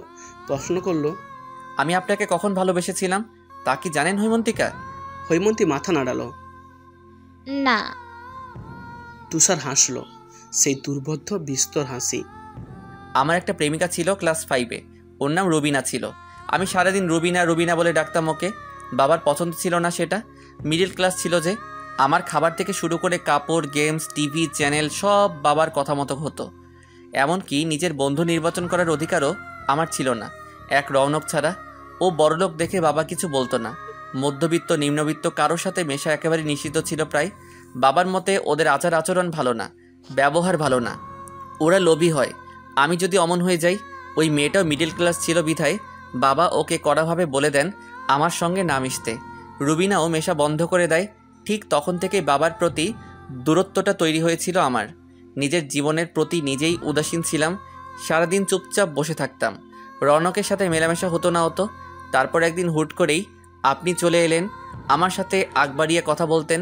আমি অভ্যস্ত ছিলাম না এতে, তাই চুপ হয়ে আপনার কথা শুনতাম। আপনাকে হৈমন্তী বলে কেন ডাকতাম না সেটার কারণ সত্যি বলতে আমি জানি না। তবে প্রথম থেকে আপনার প্রতি মুগ্ধ ছিলাম আমি। হয়তো সেই জন্যই নিজস্ব একটা ডাক দিয়েছিলাম আপনাকে, আমার ব্যক্তিগত ডাক। আমি আপনাকে হুট করেই ভালোবেসে ফেলেছিলাম হৈমন্তী, অজান্তেই। থেমে গেল সে। হৈমন্তী অপেক্ষা করতে লাগলো তুষারের পরের কথা শোনার জন্য। কিন্তু আশানুরূপ তুষার কিছুই বলল না আর। কোমর স্পর্শ করে গলায় মুখ গুজে দিল হঠাৎ। অধর ছোঁয়ালো, নিঃশ্বাসের গতি বাড়ালো। অতঃপর মৃদু কণ্ঠে ডাকলো, হৈমন্তিকা। হৈমন্তী কিছু বলে না। একটু থেমে তুষার আবার ডাকে, হৈমন্তিকা, আমি আপনাকে একটু গভীরভাবে ছুঁই। ব্যাকুল আবেদনে সিক্ত হয়ে উঠল হৈমন্তী। কণ্ঠস্বর কাঁপছে খুব। উত্তর কিভাবে দেবে? উত্তর না পেয়ে তুষার তপ্ত নিঃশ্বাস ফেলল। সরে যেতে নিলেই তাকে বাঁধা দিল হৈমন্তী। হাত আঁকড়ে ধরল নখের ধারালো আঘাতে। তুষারের মুখে হাসি ফুটল।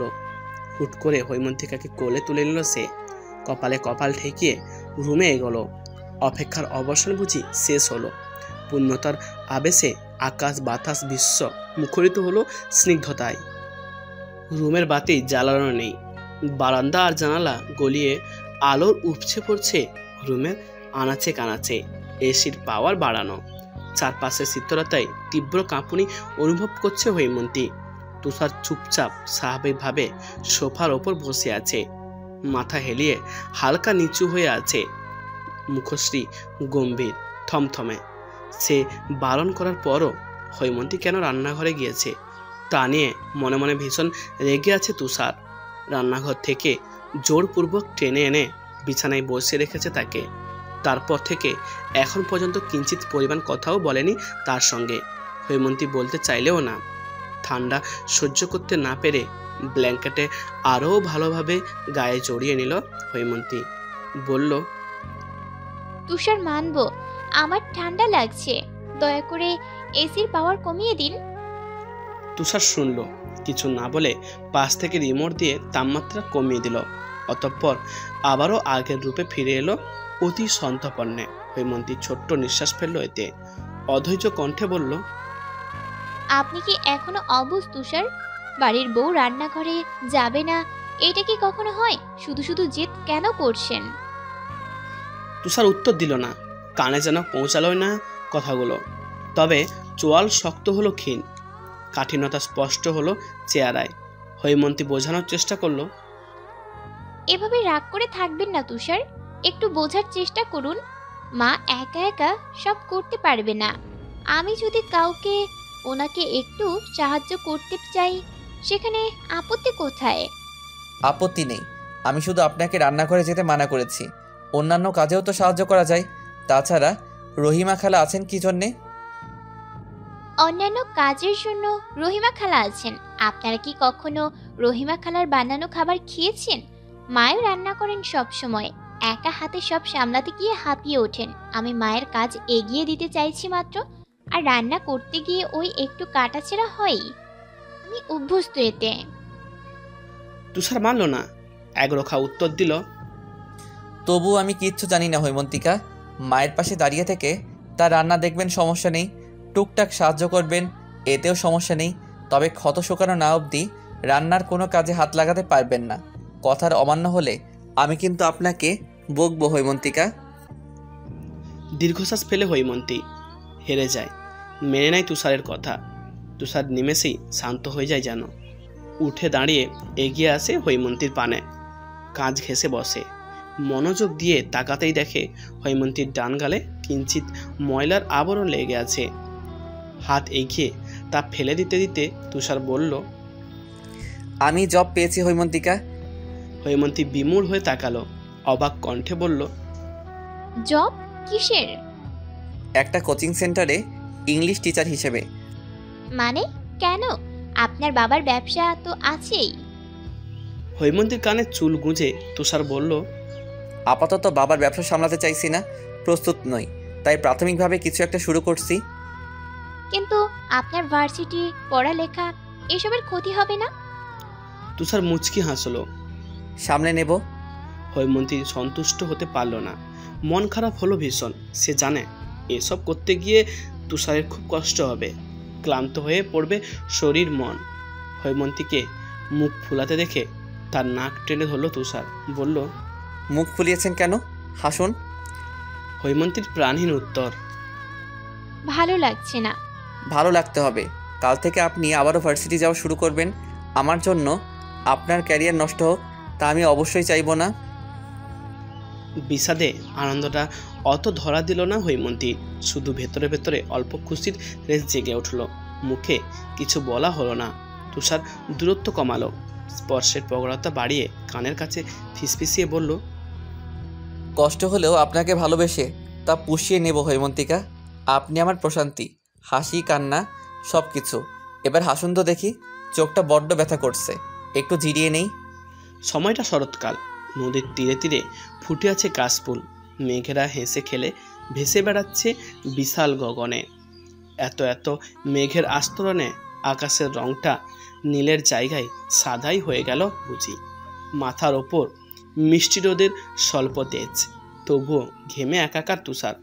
প্রতিদিন টিউশন, কোচিং সেন্টার, ভার্সিটি সব মিলিয়ে হাঁপিয়ে উঠেছে সে। ঘরমাক্ত শরীরে যেন রাজ্যের ক্লান্তি। তবে আজকের দিনটা ব্যতিক্রম। আগস্ট হতে সেপ্টেম্বর পর্যন্ত টানা খাটাখাটুনির পর আজকে নিজের পারিশ্রমিক হাতে পেয়েছে সে। সেই সঙ্গে সারা মাসের ক্লান্তি যেন নিমেষেই হারিয়ে গেছে। ঠোঁটে দেখা দিয়েছে চমৎকার হাসি। আসার পথে হৈমন্তীর জন্য দুটো শাড়ি কিনল তুষার, হাতে চুড়ি কিনল, সঙ্গে খোঁপা বাঁধার জন্য শুভ্র বেনি ফুলের মালা। মায়ের জন্য পাতলা সুন্দর শাড়ি, আর বাবার জন্য সাদা রঙের পাঞ্জাবি। কি ভেবে রহিমা খালার জন্য একটা সালোয়ার কামিজ নিয়ে নিল সে। কেনাকাটা শেষে বাড়ি ফিরতে ফিরতে প্রায় সন্ধ্যা হয়ে এলো। আফতাব সাহেব বোধহয় তুষার আসার কিছুক্ষণ আগেই এসেছেন। পরনে এখনও অফিসের ফর্মাল ড্রেস। ওনার পাশেই হেনা বসেছিলেন, চায়ের কাপে চুমুক দিয়ে নানান কথা বলছিলেন আফতাব সাহেবের সঙ্গে। জবাবে আফতাব সাহেব হা করে ছোট্ট উত্তর দিচ্ছিলেন মাত্র। তুষার প্রথমেই মায়ের কাছে এসে দাঁড়ালো। লাল রঙের 3টে প্যাকেট এগিয়ে শান্ত স্বরে বলল, প্রথম স্যালারি পেয়েছি মা, তোমার জন্য শাড়ি আর রহিমা খালার জন্য কামিজ এনেছি, দেখো তোমাদের পছন্দ হয় কিনা। রহিমা খালা কাছাকাছি ছিলেনই, তার জন্য কাপড় এনেছে শুনে তিনি খুশিতে কেঁদেই দিলেন যেন। হেনা পরপর প্যাকেট খুললেন, পাঞ্জাবি দেখে জিজ্ঞেস করলেন, পাঞ্জাবি দিলি জি? কার এটা? তোর? তুষার সহজ স্বীকারোক্তি, বাবার জন্য এনেছিলাম। আফতাব সাহেব পত্রিকা থেকে মুখ তুলে তাকালেন। একবার আর চোখে হেনার হাতের পাঞ্জাবিটি দেখে নিলেন। মনে মনে পছন্দ হলেও তা প্রকাশ করলেন না তিনি। ভ্রু কুঁচকে বললেন, নতুন চাকরি করে স্যালারিও পেয়ে গেল, বাবাকে একবার জানানোর প্রয়োজন মনে করলো না? তাছাড়া অন্য জায়গায় চাকরিই বা করতে হবে কেন? আমার ব্যবসা আছে কি জন্য? তোমার ব্যবসা, ওটা তোমার বাবা, আমার না। আমি নিজের ইচ্ছাতে কিছু করতে চাচ্ছিলাম। কতকাল আর তোমারটা খাবো? আমার বয়সটাও বোধহয় ব্যবসা সামলানোর হয়নি। আর একটু বড় হয়ে চিন্তা করে দেখব। তুষার আর একদন্ত দাঁড়ালো না। চোখের অদূরে মিয়ে যেতেই হেনা থেকে পাঞ্জাবিটা এক প্রকার ছিনিয়ে নিলেন আফতাব সাহেব। উল্টে পাল্টে দেখলেন কিছুক্ষণ, অতঃপর বিড়বিড়ালেন, আমার ছেলের পছন্দ একদম আমার মতো। রুমে ঢুকেই দরজাটা নিঃশব্দে লাগিয়ে দেয় তুষার। দেখতে পায় তার হৈমন্তিকা শুকনো শাড়ি আর শার্ট হাঙ্গারে ঝুলিয়ে আলমারিতে রাখছে। সে এগিয়ে যায়, হৈমন্তীর পেছন বরাবর একদম কাজ ঘেঁষে দাঁড়িয়ে কানের কাছে ঠোঁট ছুঁয়ে বলে, আপনার শাড়ি রাজ্যে আরও 2টো শাড়ি যোগ হচ্ছে হৈমন্তিকা। দ্রুত জায়গা খালি করুন, নয়তো ওরা কিন্তু খুব রাগ করবে। আকস্মিক স্পর্শ, ফিসফিসে বলা কথাগুলো কাঁপিয়ে তুলল হৈমন্তীর সর্বাঙ্গ। ভয় পেল ভীষণ। ঘন ঘন নিঃশ্বাস ফেলে ধমক দিয়ে উঠল, পাগল হয়েছেন? জানেন কতটা ভয় পেয়েছি আমি? আমি তো পাগলই হৈমন্তিকা। হালকা হেসে হাতের প্যাকেটগুলো সামনে ধরল তুষার। হৈমন্তী নিল তা। প্যাকেট হাতড়াতেই সিন্দুর রঙা একটি শাড়ি বেরিয়ে এলো। কাজ নেই শাড়িতে, তবুও কি দারুণ চোখ ধাঁধানো সুন্দর। শাড়ির ওপর একবার হাত বুলালো সে। পাশ হতে তুষার বলল, আমি না বলা অবধি এই শাড়িটা কখনো পরবেন না হৈমন্তিকা। হৈমন্তী তুষারের মুখ পানে তাকালো, জিজ্ঞেস করলো, কেন? কারণ আমি চাই শুধু আমি এই শাড়িতে আপনাকে দেখব, আর কেউ না। হৈমন্তীর আঁখি পলক পিট পিট করে চাইল। আচ্ছা বলে রেখে দিল শাড়িটি। অন্য প্যাকেটেও একটি শাড়ি ভাঁজ করে রাখা, গাঢ় নীল রঙের। হৈমন্তী সেটাও রেখে দিল। হাতে এবার শুধু 2 জোড়া কাঁচের চুড়ি। চুড়িগুলোর কয়েকটা ভেঙে গেছে ইতিমধ্যে। মন খারাপ করে হৈমন্তী বলল, চুড়িগুলো তো ভেঙে গেছে তুষার। তুষার ততক্ষণে সরে এসেছে, শার্ট ছেড়ে টি শার্ট জড়িয়ে নিয়েছে গায়ে। ভ্রু কুঁচকে সে বলে, ভেঙে গেছে? আচ্ছা, আমি আবার এনে দেব। সঙ্গে সঙ্গে নাকচ করে উঠল হৈমন্তী। না না, লাগবে না। আমার এমনিতেই তো অনেক কাচের চুড়ি আছে। আপনার না লাগলেও আমি এনে দিব। রেখে দেবেন নয়তো ফেলে দেবেন, আপনার ইচ্ছা। হৈমন্তী কথা বাড়ানোর আর সাহস পেল না। মনে হলো জেরি তুষার মানব রেগে যাচ্ছে, কিন্তু রাখছে কেন সে? মানা করায় এই সামান্য কারণে কেউ রাগে? প্রশ্নের উত্তর না পেলেও তুষার হাঁক আবারও শোনা গেল, আমার তোয়ালেটা আনুন হৈমন্তিকা। চুড়িগুলো আলমারির ভেতর রেখে নিচের ড্রয়ার খুলল হৈমন্তী। তোয়ালে নিয়ে তুষারের সামনে গিয়ে দাঁড়ালো। তুষার আবার বলল, পেছনে ঘুরুন। কপালে দৃঢ় ভাঁজ ফেলে বিনা বাক্যে পেছন ঘুরে দাঁড়ালো হৈমন্তী। মৃদু স্বরে শুধালো, কি হয়েছে? তুষার উত্তর দিল না। পকেট থেকে বেনি ফুলের মালা বের করলো। হৈমন্তী আধ খোলা খোঁপায় সযত্নে গেঁথে দিতে লাগলো। তারপর আবারও হাত টেনে সামনে দাঁড় করালো তাকে। এক মনে নিষ্ফলকভাবে নির্বিশেষ চেয়ে রইল কিছুক্ষণ। কিছু প্রহর ক্ষীণ আওয়াজে আওড়ালো, মাশাল্লাহ, আমার মায়ের পর আমার দেখা শ্রেষ্ঠ সুন্দরী আপনি। হৈমন্তী লজ্জায় অস্থিরতায় নতজান হলো তৎক্ষণাৎ। গালজোড়া আজও রাঙা হয়ে উঠল।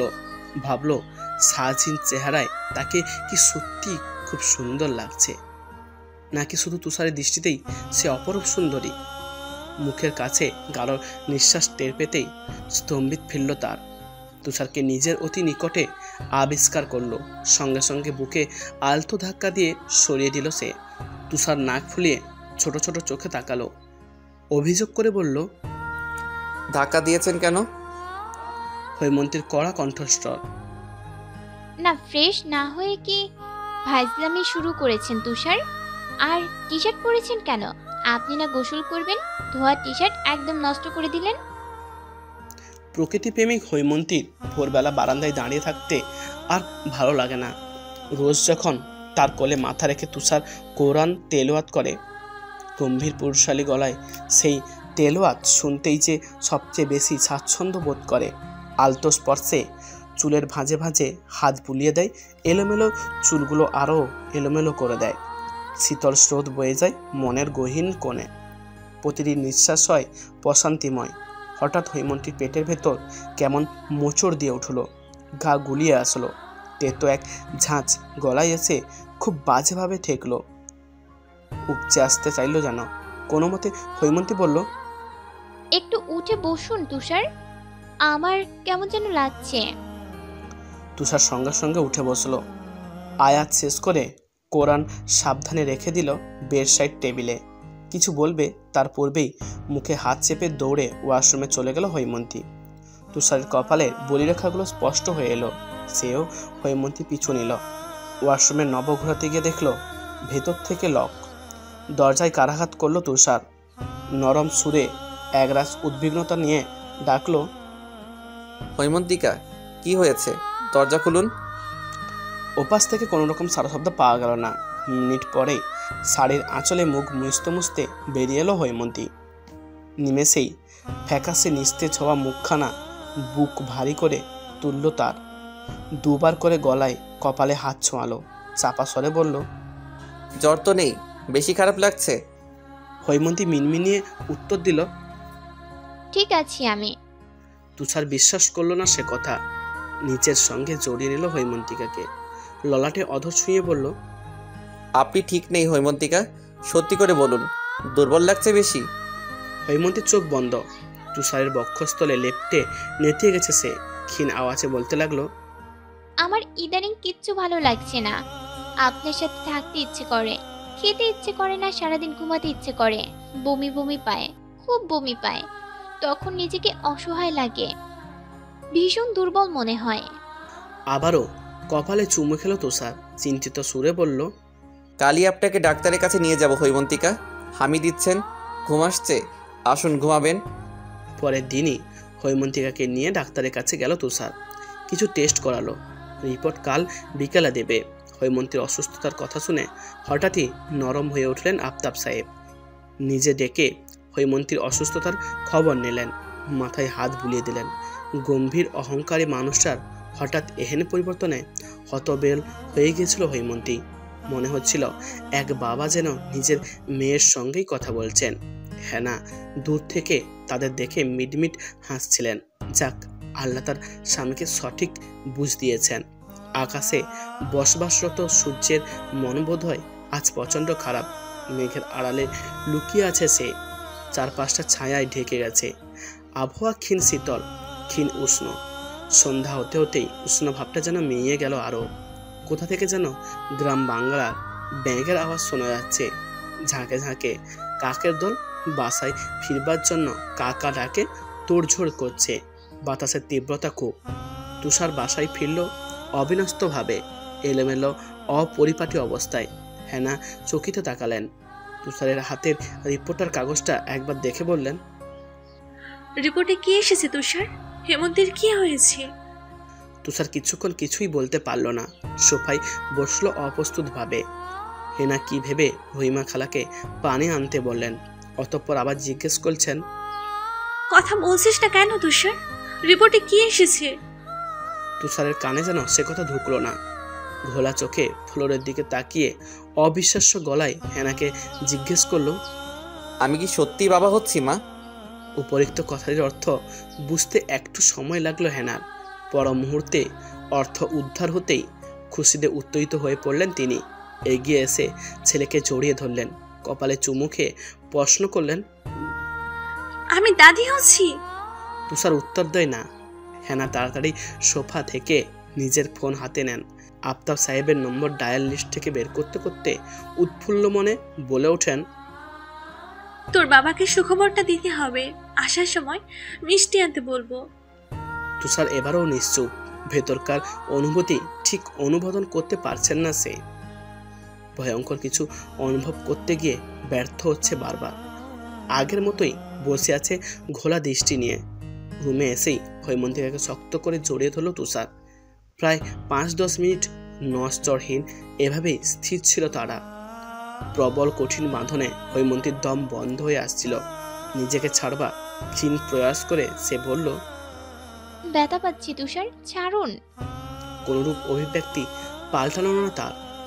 হৈমন্তী আবার বলল, তুষার কি হয়েছে, ছাড়ুন। তুষার শুনল না তবুও ঘাড়ে মুখ ডুবিয়ে অসংখ্যবার অধৈর্য আলো। কেঁপে উঠল হৈমন্তী। একটু পর তুষার সরে আসতেই সে কিছু বলবে তার আগেই আবারও তাকে টেনে বিছানায় বসিয়ে দিল তুষার। দ্রুততার সঙ্গে কোলে মাথা রেখে উদরে মুখ গোজালো। খানিকক্ষণ ওভাবেই চোখ বুজে রাখলো। নেত্র ভর করলো তন্দ্রার ঘোর। ঘুমিয়ে পড়তে পড়তে তুষার অস্পষ্ট কণ্ঠে বলল, আমি বাবা হচ্ছি হৈমন্তিকা, আপনি মা হচ্ছেন। ঘন ঘন নিঃশ্বাস বাড়ি খাচ্ছে পেটে। তুষার ঘুমিয়ে গেছে। আস্তে করে কোল থেকে তুষারের ভারী মাথাটা বালিশে রাখলো হৈমন্তী। দেওয়ালে ঘড়িতে 8টা বাজছে। হৈমন্তী দীর্ঘশ্বাস ফেললো। তার এখনো বিশ্বাস হচ্ছে না সে কি সত্যি মা হচ্ছে। তার গর্ভে কি সত্যি তাদের অংশ বেড়ে উঠছে। আচ্ছা, তুষার কি মজা করছে তার সঙ্গে? দ্বিধান্বিত হয়ে আবারও লম্বা শ্বাস প্রশ্বাসের আনাগোনা শুরু হলো। এক হাত পেটের ওপর রাখলো হৈমন্তী। চুপ করে অনুভব করতে লাগলো মুহূর্তটা। সরব ফোনের রিংটোনে চমকে উঠল সে।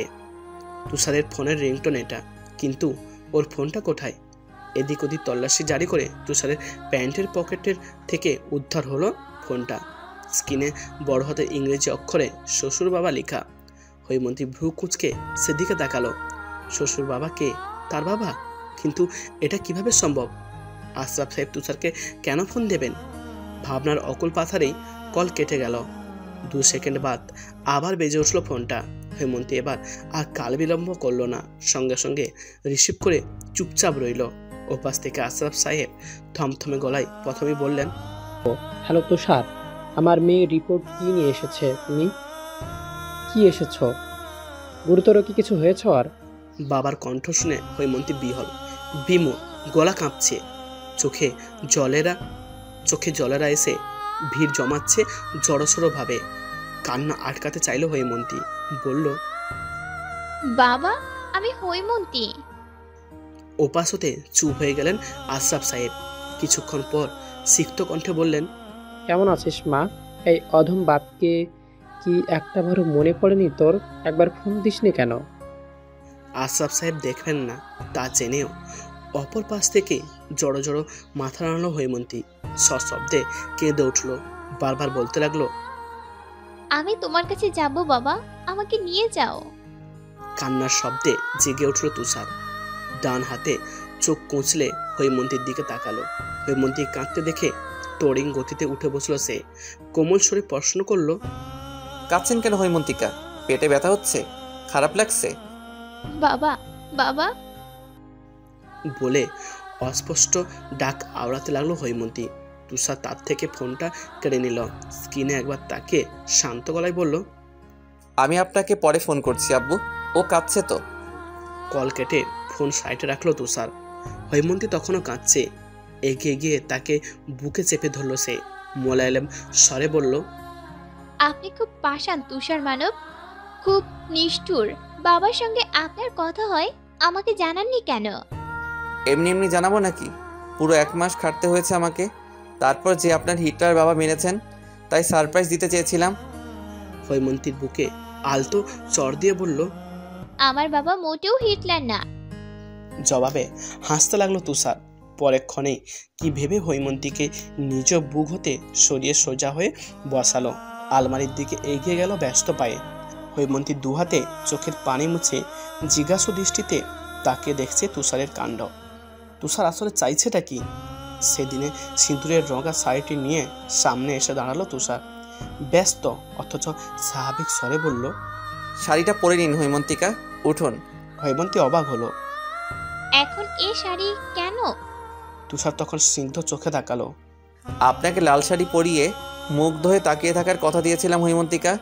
মাঝরাতে হাতে হাত রেখে রাস্তায় হাঁটার কথা দিয়েছিলাম। অধরে অধর ছোঁয়ানোর কথা দিয়েছিলাম। তবে বিয়ের রাতে তা সম্ভব হয়নি হৈমন্তিকা। আজকে এই মুহূর্তে আমি আমার কথা রাখতে চাইছি। উঠুন, শাড়িটা পরে আসুন।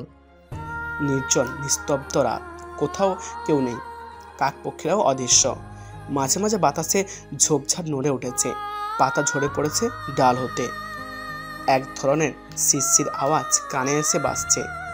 হৈমন্তীর ভয় লাগছে বড্ড। তুষারের হাত খামচে ধরেছে প্রবল শক্তিতে।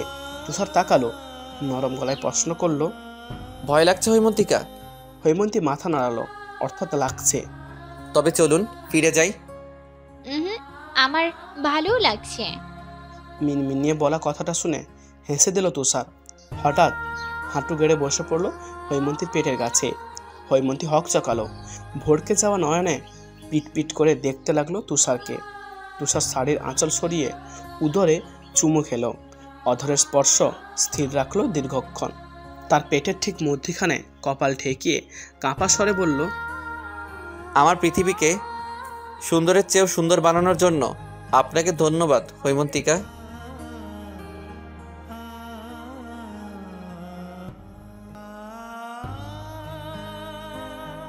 এই ভিডিওটি যদি আপনাদের ভালো লাগে তাহলে অবশ্যই লাইক করবেন ও আপনাদের মূল্যবান মতামতটি কমেন্ট করে জানাবেন। আর এরকম ভালোবাসার ভিডিওগুলি দেখার জন্য আমাদের চ্যানেলটি সাবস্ক্রাইব করে আমাদের সাথেই থাকুন। ধন্যবাদ সবাইকে।